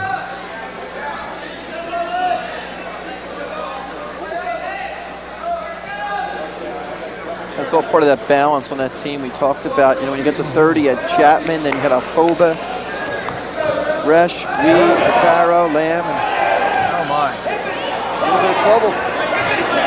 Vaccaro just missed it. He gets 2 back points, but boy, he just missed throwing that half in there, which would have been curtains for Aikida. Of course, you just see this lineup where you're dealing with state champions and former state champions and state runners-up. This is not Podunk U that came out here to wrestle. There's some good wrestlers. And the caliber of wrestling just gets better each year. Some of these youngsters take it into the off season, and those are the ones you usually see that run high in these state tournaments. So one of the ones that want to put the time in the off season. You just can't go to a summer camp. You see a stalling warning on the bottom. Just can't go to one summer camp and then come back and be a good wrestler the next year. Some of these wrestlers wrestle 50 and 60 times in the off season. Of course, last year was close. And I'll tell you what, Delaware, as you said, taking this serious. I mean, last year was 36-29, and yeah, they were tough up top last year. Delaware in the last couple of weeks. I think that was one of their wild cards, heavyweight, and I think they won both of them.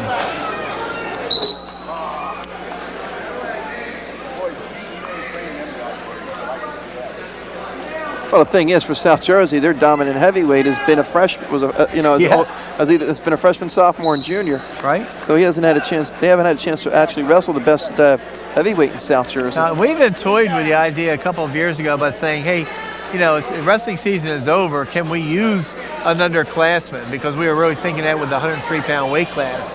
And we kind of talked it over, and we said, you know, it's been a seniors-only thing for a number of years.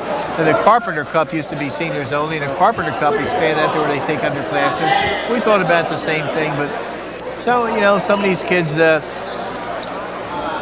maybe just don't need another few days of wrestling, so the seniors can handle that pretty easily. Right, and I think for the seniors, you know, it's one last hurrah.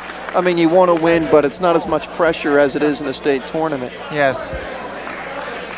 And that's what Dean Sizemore told me. Dean Sizemore is the liaison for the South Jersey Wrestling Hall of Fame. He sets it all up. He's the one that communicates with the parents of the kids. And I happened to, when I came last night to the uniform fitting, and we take a team picture that's presented to these wrestlers once we get them back. And he told them, he said, it's a fun thing. We want you to have fun.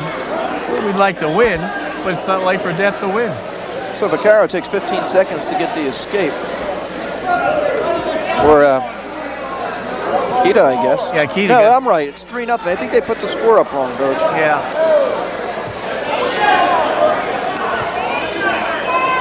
3-0. Okay. I don't know why I doubt myself. Don't ever do that. You've been right on the money this year. You know what it is? It's the blue, and I'm thinking, well, maybe I saw the wrong blue. Vaccaro leading 3-0 with 1:15. He can get one more takedown, he's pretty safe. Tries to spin around, and Akita goes out. They're telling him to still wrestle. Now we'll go back to the center with 1:07 left. Yeah, your astuteness has really come to the surface this year. A couple of those regional matches, you picked them almost right on the nose. Voj, when you work with the best, you know, Vogeding, Anashevsky, you learn from the best. Another one of my former athletes, Anashevsky, talking about Chuck O'Leary being my quarterback. You using the word athlete and Steve in the same sentence? He was one of the best little football players I ever coached. On, you know, the sub-varsity level. I mean, when he was a freshman, he was tough. I grew up playing football with Steve. I obviously only joke and played midget football with him when we grew up. Another one of my former wrestlers was Michael Funk, the father of James Funk. Quarterback and rarely came off the field. Glenn Howard played for me. There's the takedown by Vaccaro. That's a safe 5-0 lead now with 25 seconds left. Geez, when you look back, Gene Barber was the captain of my JV wrestling team. Some great memories there. 10 seconds left. Vaccaro can just stay in that spot, work for some back points. Very methodical. Just get the job done. Not a bad job against the state champ. 5-0 win. 25-9. Region 7 and 8 All-Stars. Not out of the woods yet. We're going to take a break from Paulsboro and come right back. Get out.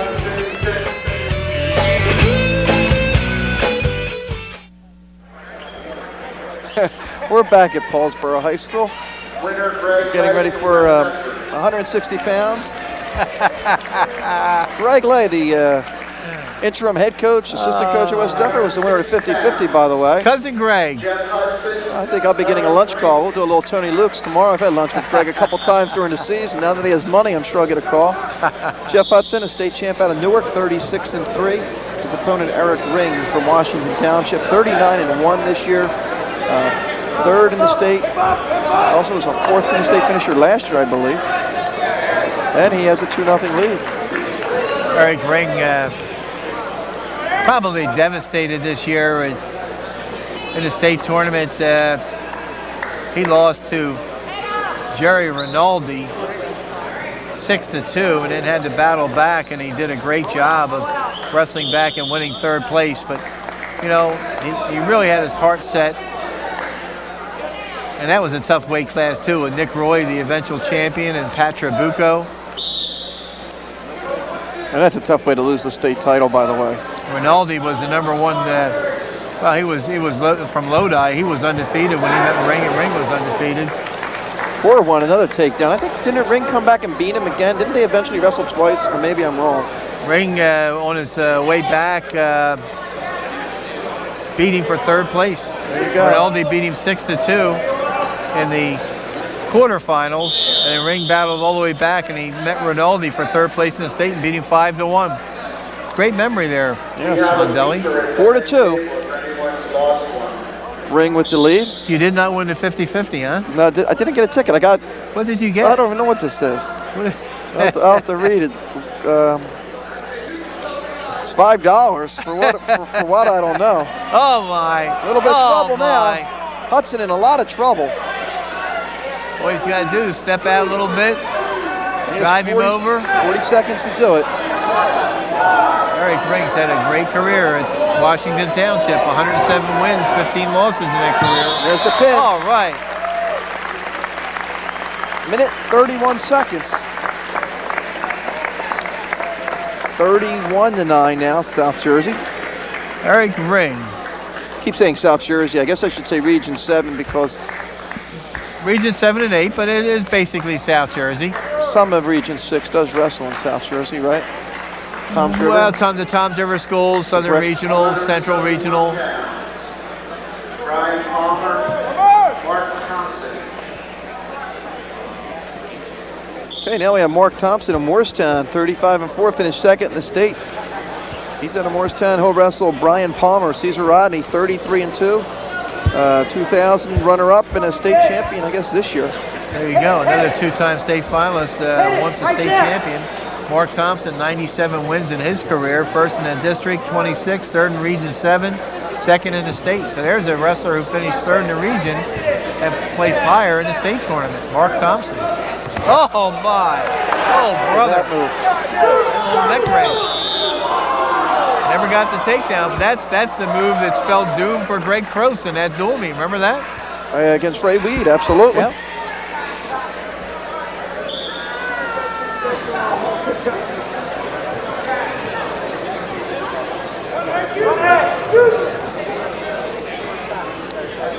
Palmer coming in with just 2 losses. Yeah, you're getting up with the big guys now, so bodies start flying now. They're going to make some noise. Thompson ran into a buzzsaw in the state finals. Could he ever?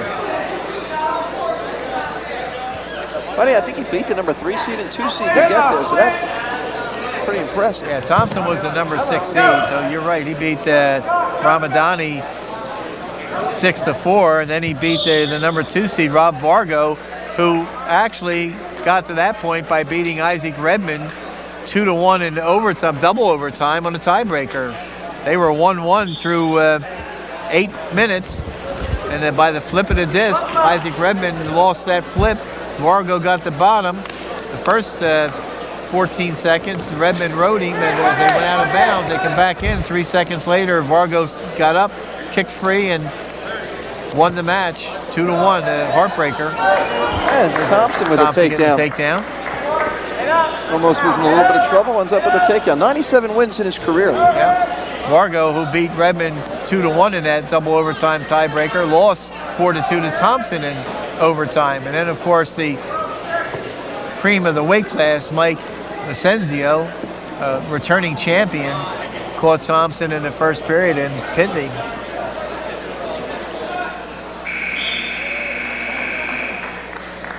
Two-1 lead as we finish the first period.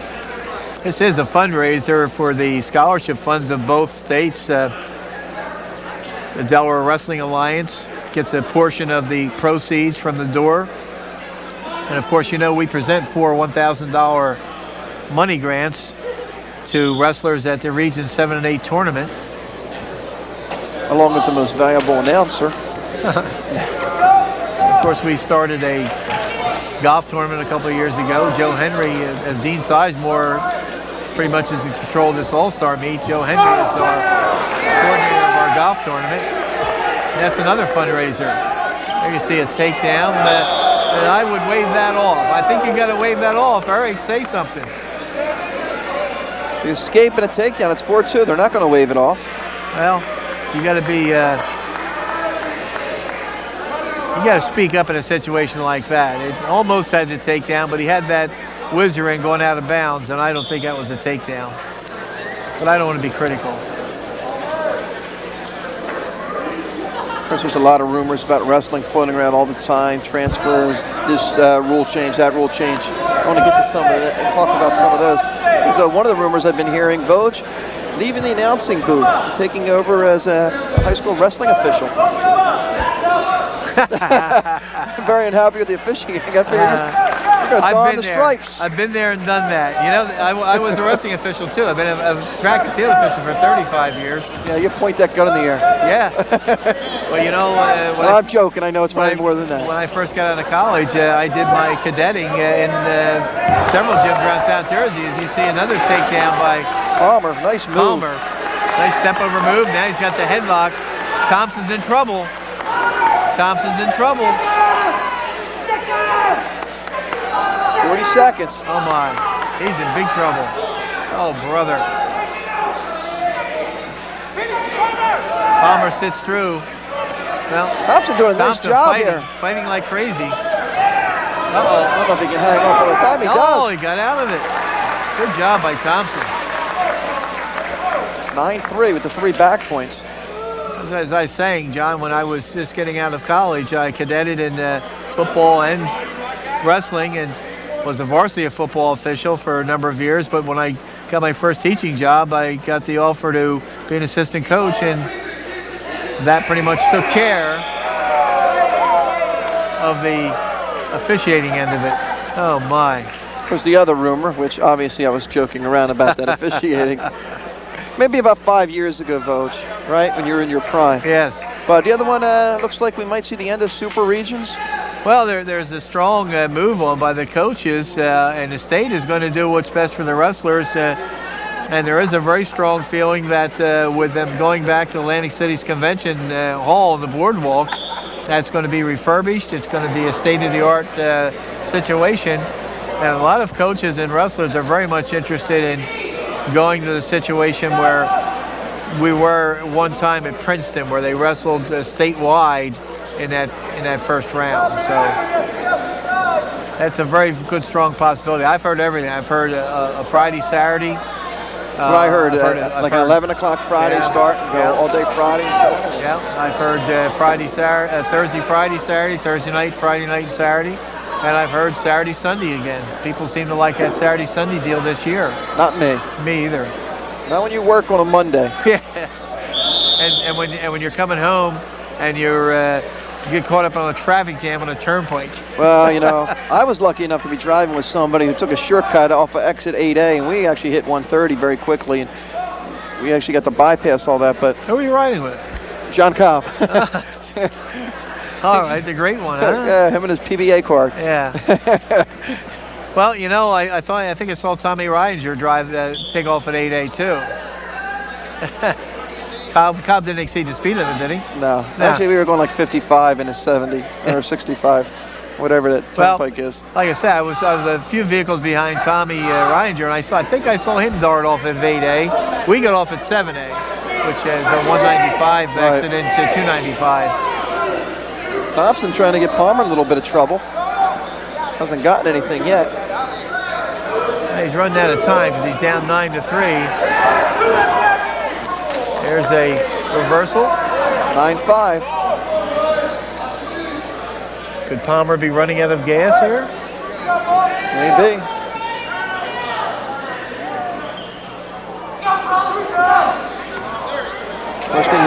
When you're down by 4, you try for the big move and you give it up a lot of times.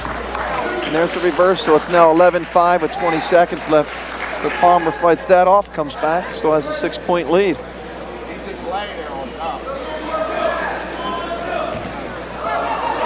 And he gets a little sloppy. Still no change in control though. 6 seconds left. This is one of the wild card weight classes for Region 7 and 8. Palmer is their state champion and state runner-up against Mark Thompson. The next two that wrestle will be a two-time state runner-up for Delaware and South Jersey's wild card Mark McGurn of Collingswood. And we're going to end final score 11-5. Brian Palmer. We're going to take a break. We'll be back after this timeout.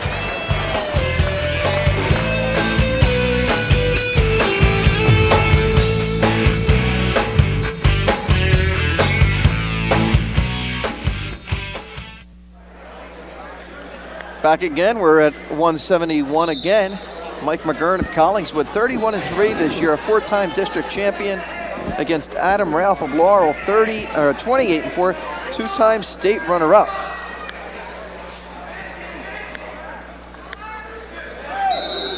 There's a takedown for Ralph. Mark McGurn, 31-3 this year, 112-21 in his career. Already signed, sealed, delivered for Cornell University next year. 4-time district champion, first in Region 7, 6th in the state last year. And of course, as you mentioned, Adam Ralph of Laurel, 28-4 this year and a 2-time state runner-up. Nice from McGurn. See if we can get anything out of it. He's got a reversal. Almost had back points on it. McGurn, of course, was the wrestler that Isaac Redmond was wrestling back in December, John. If you remember, Redmond shot in for a takedown, and McGurn, in the process of blocking it, injured Redmond's thumb. And Redmond ended up missing the Deep Creek tournament, missed the Absegami match. Then came back and had a fine year until he had that double overtime loss in the state quarterfinals, and then the followed up with another decision loss, and just that quickly, his season was over. Right. McGurn won his region and finished 6th in the state last year. Last year, yeah, he didn't have as much luck this year. He got beat in the Super Regions by Mark Thompson, who we just saw wrestle. And then when McGurn dropped into the wrestlebacks, he lost to that Dale Rissmiller of Phillipsburg, and we saw him. Rissmiller ended up 3rd in the state this year. So some of the fans on hand here at Paulsboro. McGurn lost to the 2nd place finisher in the state and the 3rd place finisher in the state. McGurn has one of the well-chiseled bodies you see on wrestlers. He has worked very, very hard to be a good wrestler. Was a good football player, too, for Collingswood.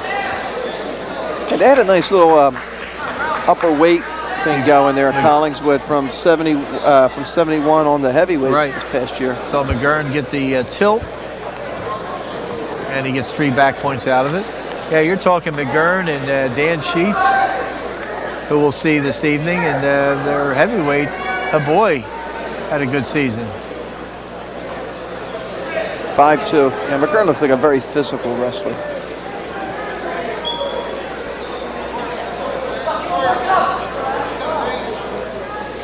His father, of course, Gary McGurn, who is going to be the new secretary of the South Jersey Wrestling Hall of Fame organization.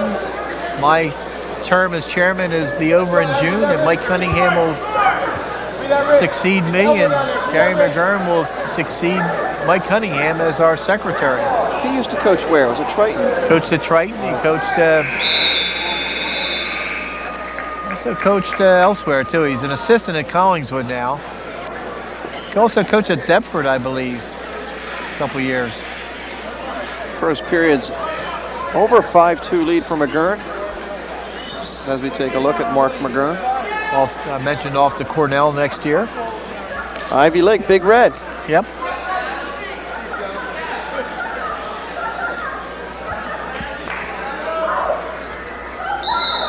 You see the intentional escape. John Mondelli, hereby resolved, is declared the sole owner of a plot. Number the same as the number of this deed. Oh, that's what you bought. You bought a cow plot. Oh, there you go. Where's my donation going to? Kingsway? Paulsboro High School Girls Soccer Association. Oh, there you go. 2nd annual Paulsboro Cow Maneuver, April 28th. If it's raining, it goes to April 29th. So you may win a prize out of this. There's a takedown 8-2 from McGurn. Well, folks, I can tell you one thing. I will be in Los Angeles on my way to Hawaii on that date. You're going to Hawaii this year, huh? Most certainly. Steve just got back from Hawaii. Yeah. Your company sending you there? Your phone company sending me there. My wife's company, Verizon. There you go. Yes. So we'll spend 3 days in LA and then shoot out. Terrific. I hope you have a great time. Yeah. My trip starts tomorrow out in Iowa. I'm sure it'll be a nice little report in the Courier Post. Well, we'll report back on what our local kids do, and hopefully they'll print it in the paper. More back points. Nice job by McGurn in this match, going up against a 2-time state runner-up, and Adam Ralph. It just goes to show you how tough our state is. McGurn had 2 losses in the state tournament. One to the wrestler finished 2nd in the state, and the other one to the wrestler finished 3rd in the state. So there's no disgrace in not placing when you lose to those caliber of kids. It's now 11-2. Chris Vogt, those NCAA championships will be on what, ESPN? They'll be on ESPN2 the same day this year. They've moved the starting times up. They're going to start that session out there like at 8 o'clock on a Saturday morning. The championships will start like at 2 o'clock in the afternoon. And at 6 o'clock that evening, Eastern time, they'll have a tape delay of those championship matches. And I believe the New Jersey State's championships are on CN8 Saturday at 4. Of course, don't trust me on that one. Just go to www.cn8.tv. Find out for sure. But I believe it's on Saturday at 4 o'clock. of Oz, and apparently took the friend to look better than this one. Well, evidently there was an announcement there. I didn't catch it. Something about the Wizard of Oz. Get ready to start period number 3 in the neutral position, 11-2. Mark McGurn. McGurn is dominated. It's taken down early and then come back with 11 straight points.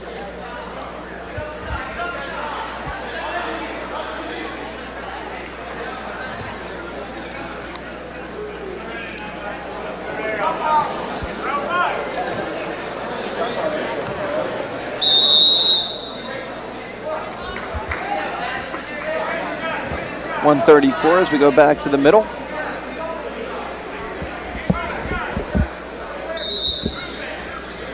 McGurn taking the shot. And it looks like he'll get the takedown. To get his leg out of there, he'll get the takedown.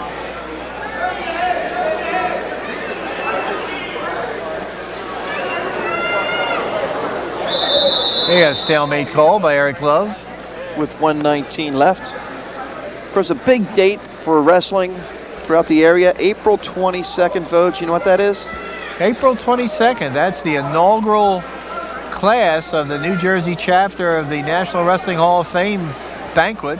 I do. Up at the mansion in Voorhees. And I must say that I'm honored to be with one of the guys going in, John Vogeding. That's pretty good. And you know what, Vogue? Somebody has done a lot for the sport, promoted the sport. I don't know anybody that's promoted it more than you. Well deserved. Well, thank you. Some pretty outstanding individuals going in. That's Sam Corson, who helped co-found the South Jersey Wrestling Hall of Fame organization, which is putting this affair on tonight. He's going in. Johnny Johnson, a former coach at Princeton. Mike Shibanoff, I see, former chief referee of the state tournament, a referee for a long number of years, now retired, living in California. I was talking to him on Saturday, John. We got to wear a tuxedo for the induction. Mike Shibanoff asked me, he said, "You know the last time I wore a tuxedo? My brother's wedding." I said, "Oh, yeah?" He said, 1939. Well, there you go. Let's hope he didn't own that tuxedo and is going to wear it. 13-2. Ernie Finuzio being inducted. Sam Crosby. Mike Caruso. Tommy Seitz. It's going to be a great affair. Myron Roderick, the national director from Oklahoma, will be there. See a stall and a point. And that'll be 14-2. That'll be the final score. What a great job by McGurn. Scoring the last 14 points. 4 more points, it would make it 35-12 in favor of Region 7 and 8. As we move down to 189, Tony Harris of Cesar Rodney, a state champ, 36-3 against Dan Sheets of Collingswood, 31-6, first in District 28, first in Region 7, 7th in the state this year, 7-8. 84 career wins. Tell you what, when they were weighing in earlier, a couple of these rushes in the upper weight classes really looked pretty tough to me. Harris is Cesar Rodney, which is where Dickie Howe coaches, the Delaware team coach. Bodies are flying here. Well, just he looked tough getting on the scale to weigh in. Got to work his way up on those legs, right there? Yes. Although I saw a takedown given in the state tournament where a wrestler had his opponent by the ankles. His opponent fell down out of bounds right on his butt, and the takedown was given. Now that is a takedown at the college level. You have those two ankles, and that wrestler falls on his butt out of bounds, and you're in bounds, you get the 2. Most of the time, you will not get that in high school. We saw one in the state tournament, though. No score after 50 seconds so far, period number 1. 35-12 after trailing early. Regions 7 and 8 has come on strong at the end. Oh, my. Harris with a tough double-legged takedown attempt. They went out of bounds.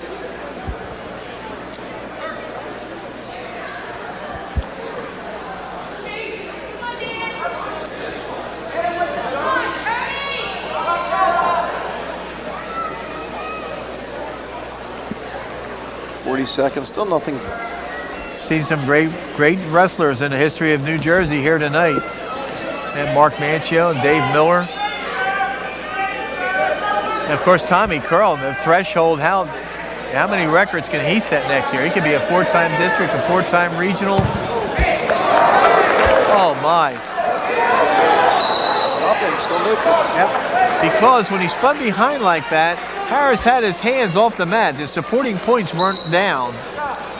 Had his hands been on the mat when that spin behind happened, Sheets would have gotten the 2 points.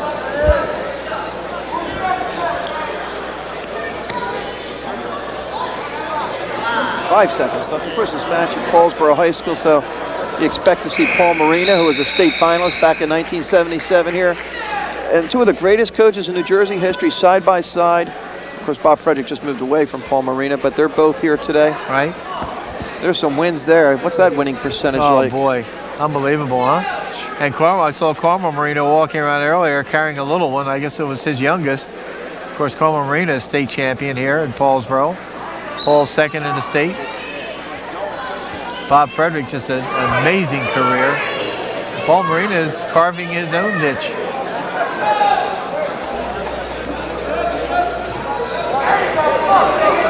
Harris on the bottom to start the second, looking to get out.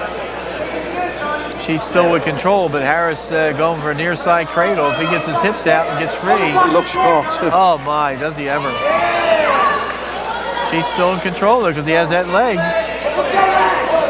Something doesn't happen soon, you almost have to call a stalemate. But there's Harris spinning behind now. He's going to be in a great position to get one or two. There's the one. Tony Harris with a 1-0 lead. He fought for that one. Sheets in for a shot. Oh my, nice move. There's two. She's supporting points down that time. First takedown of the evening, or in this match, I should say. Now Sheets has to break him down. He can't stay right there or he'll get called for stalling. Although it might be differently in Delaware, I'm not sure. I know we go down to Virginia, boy, there's no such thing as a stall call down there. I see it called stalemate. Yeah, Vogue, but if that's the way it is and you guys been down there enough, you know what it's going to be like, so you just got to wrestle to the officials, right? That's exactly what they're told. They're told the 1 week going into Caldwell, they're told you walk on the mat. If you look the wrong way, you're going to call for stalling. You get down to Virginia, we're told when you get down there, wrestle your butt off because they're not going to call you the other guy for stalling if he's riding you parallel. So don't think you're going to get the stalling call. And that's the way it is. Dan Sheets of Collingswood, 84 career wins. He has a 2-1 lead right now. That's the thing. It's upsetting to an extent because you'd like to see it called the same everywhere or get riding time back in. Sheets got to bring him down or watch it. He's not caught for a stall. 10 seconds left. 2-1 lead. And we'll take a break, come back with period number 3 after this timeout.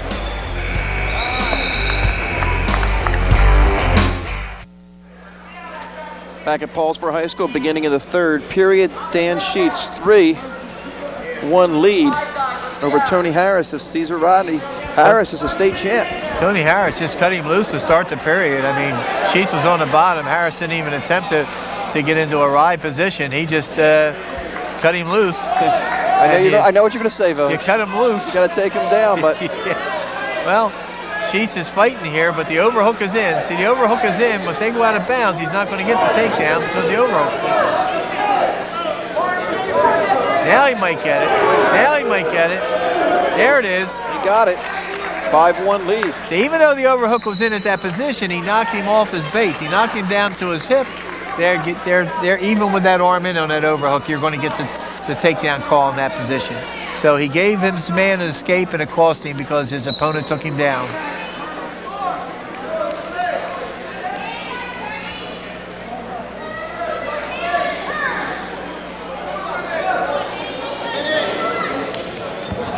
Oh, nice roll through. Nice roll through by Harris. Here's a situation there where Sheets picked his man up.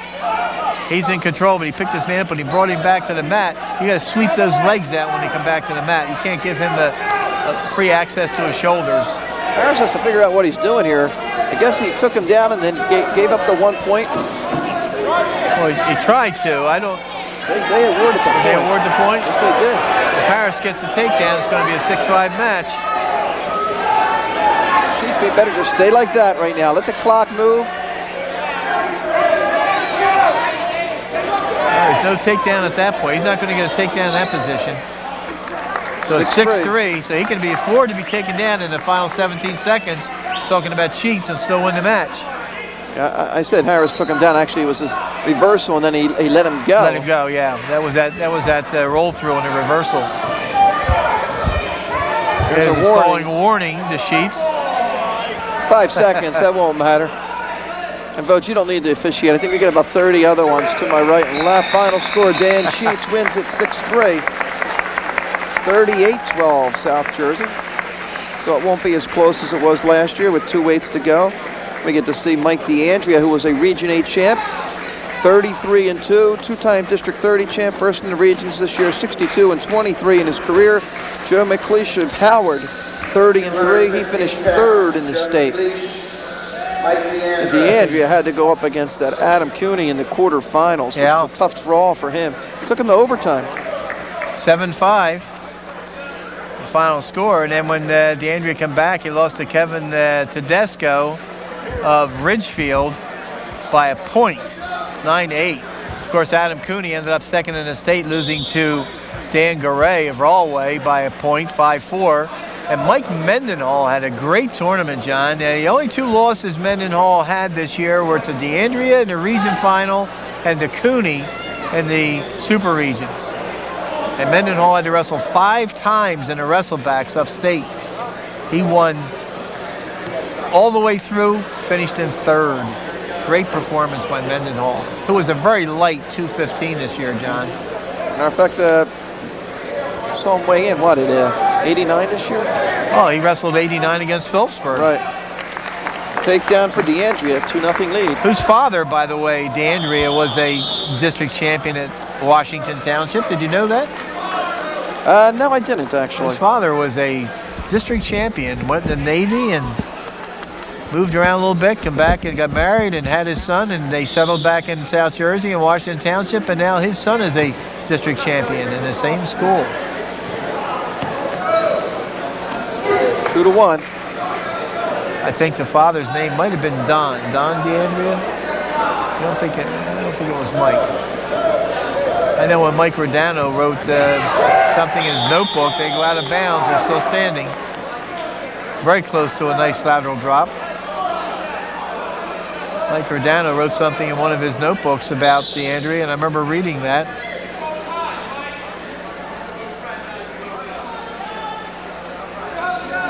Seems like only yesterday the wrestling season started, John, and we're 2 bouts from the close of another one. I'm ready for a break. Well, of course, you're going to Hawaii. Yeah. Not all of us can afford to do that. Well, either can I. That's why it's better. It's Nice drag attempt by D'Andrea.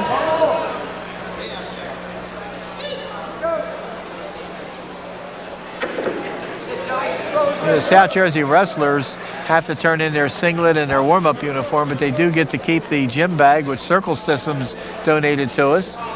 They do get a embroidered shirt, golf-type shirt to wear in the college.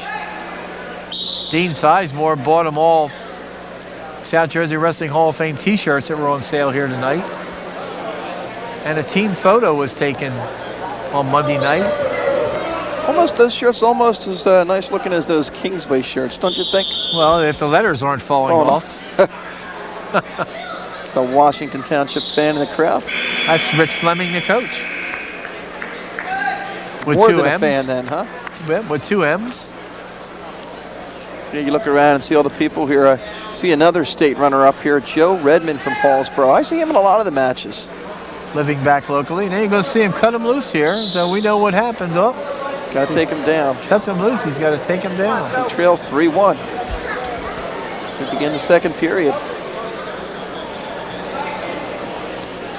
You see Dean Sizemore hustling around, doing his Nice work. move. Nice dump. Nice fireman. Oh, he jumps to the other side. If he winds it up, he can get the pin here. Oh, my. What a great move by DeAndrea. Strong move by McLeish. Oh, brother. There's 2 back points. DeAndrea wants to get behind, which he does. He spins behind, start working from there. McLeish is not quitting. Battles out, gets the escape. Of course, I'm glad this is being taped, John, because John Cupsey had promised he'd be here tonight, and I don't see him. He has a couple chances to watch this. Yep. Our best wishes, of course, to Pete Lamani. Peter Lamani was in the hospital last week. Oh, I'm sorry to hear that, actually. Saw Pete at the district, sat right next to us. There's another takedown for DeAndrea. Nice job by DeAndrea tonight. He was really wrestling well. I knew he was heartbroken when he lost in the state tournament.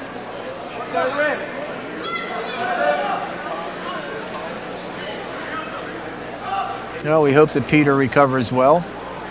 Been a friend for a long time. He was my history teacher in school. Wow, and you're old. Well, thanks. Pete's what, actually 79 or 80. Looked pretty good. I was talking to him at districts. Telling you, he was a paratrooper during World War II. Did you know that? No, I did not. And he went to Villanova University and played football at Villanova. Was my history teacher back in 1958. It's hard to believe there was history before you, Voj.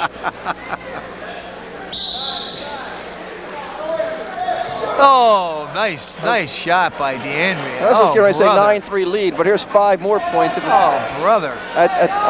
My. Oh, look how strong McLeish is. Oh, how strong. What are we going to get here? Going to get an escape because they went out of bounds. Right. But a 5-point move by DeAndrea. Well, 4-point. He's going to give him 2 back. Okay. I thought he had 3. 13-4. And that'll end the second period. That was one of those slow counts, I think. I thought he had him for 3. Well, I told Sam Crosby that too. I said, you see some back point calls where it's deliberate, waving in the arm. He said, well, it's supposed to be 1001, 1002, that type of a sequence. He said, well, some count to 1001 faster than others. DeAndrea working hard. Region 7-8 All-Stars on a mission tonight. Yeah, Delaware came out smoking. I thought, look out, we might have something here. Well, they've only won 4 bouts, Delaware. They won at 112. They won at 125. They won one of the 140-pound match, and won the 171-pound match. So those 2 wild card classes, they split with Region 7-8. Split at 125 and split at 171. And ironically, in both those weight classes, the designated wrestler lost, but the wild card wrestler won. Oh, that's knowing what you're doing. Yeah. Good coaching. Another takedown. Another dump. Oh, boy. DeAndrea had that down. What is the score now? 15-5 with 1:05 to wrestle. My goodness. I think DeAndrea's starting to break McLeish's spirit a little bit. McLeish has got to be saying to myself, I was third in the state. What's happening here? There's the escape. This is Chapman walking by. 15-6. There's another little dump. Yeah, setting up for some more back points. Half. The half is in if he bars that arm and gets chest to chest with him. Still don't have him turned. And there's the back count starting. There's 3 that time. Yep. Now DeAndrea barring the arm, getting under the arm. 20 seconds. It's almost like he doesn't want to pin him because he's got a formidable opponent here. He's got a tech fall here because it's 22. No, does he? No, 20-6. That's 14 points. No, he's going to run out of time. What a great job by DeAndrea. Great job.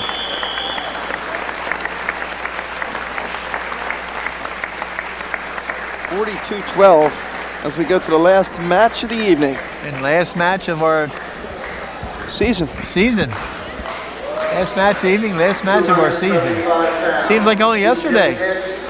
Where did we open up? Do you even remember? We opened up Absegami Paulsboro. Oh, there you go. Not pretty good match to open up with, huh? Oh, it was a great match.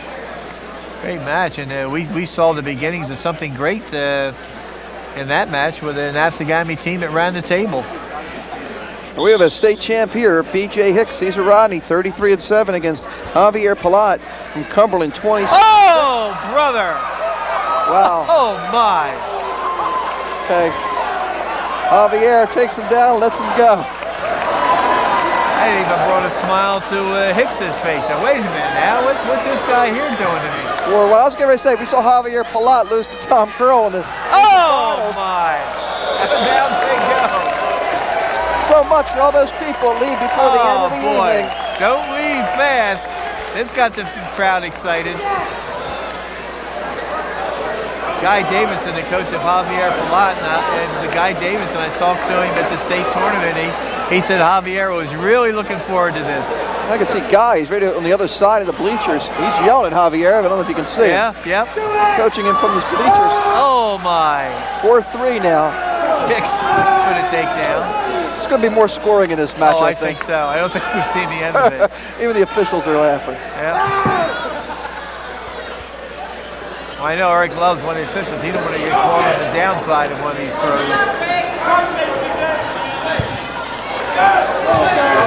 Javier, of course, was second in the District 31. He was second in Region 8, seventh in the state, so he never won a championship. This is a championship match right here.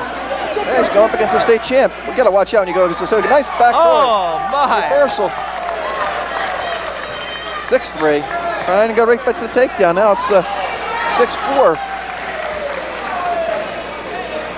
26-6 this year for Javier. 69-32 in his career. He's from Cumberland. Placed 7-8 in the state. What an exciting way to end up.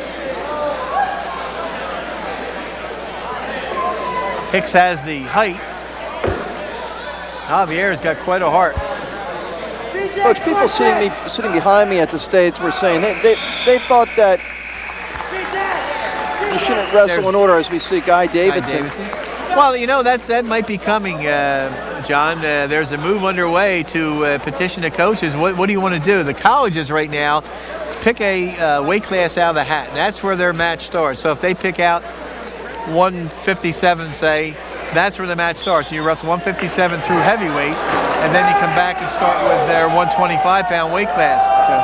Well, we could see, like, next year, if that goes through, and the National Federation would have to approve it, and it might be a trial basis. It's in the book right now. You can do it with the approval or the agreement of both coaches. It's in the rule book. This is a little show here, Vogue. 6-5. But you could see matches next year start with Mike Mendenhall and finish up with the weight class before him. Javier tried that step through, and that didn't work that time, but that's not the end of the scoring. No, that's 7-6. Guy Davidson to his feet, offering encouragement. I didn't think it's that warm out either, by the way. Guys in shorts. In shorts, yeah, I'm freezing. Of course, I spent the weekend at the Meadowlands sitting right on the ice. Even though it was covered, I felt it. Intentional escape, 7-7.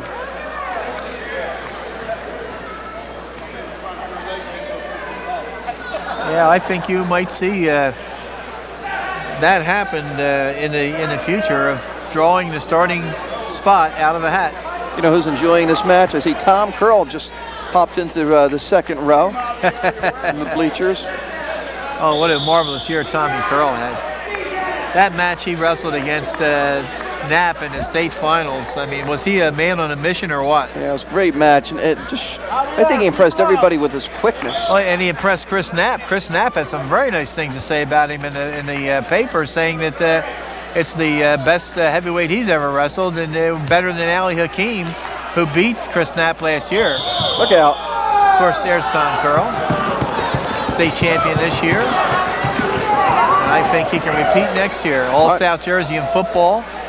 Picked up the shot put for the first time last spring and won the South Jersey Group 1 championship, John.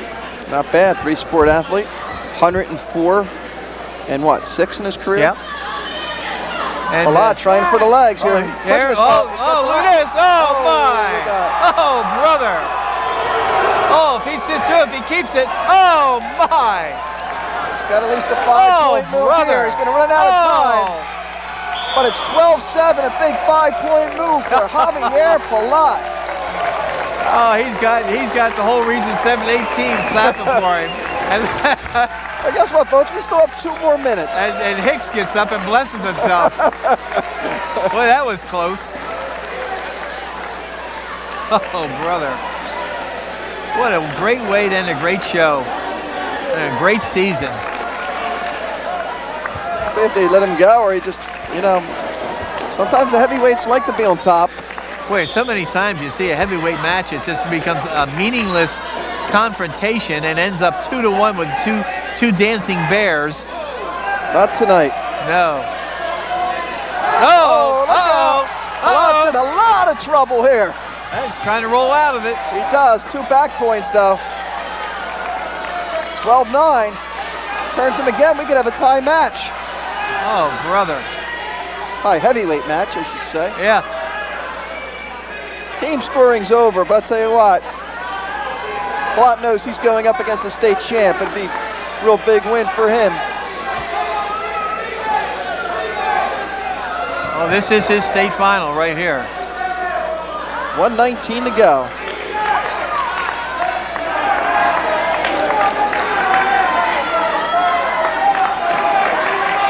Javier trying to come out the back door. He's got to watch when he rolls through, though. He doesn't want to land on his back. You got to watch that leg. And don't bend that way. You look at B.J. Hicks from Caesar Rodney. Well, what a great ending. 1 minute to go. He's going to let him go.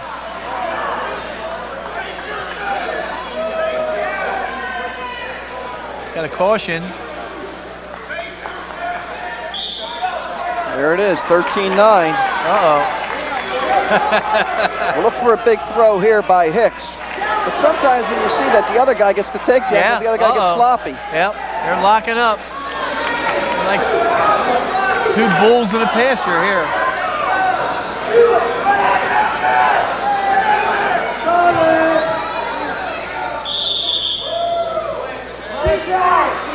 Well, headgear adjustment for Hicks. Yeah.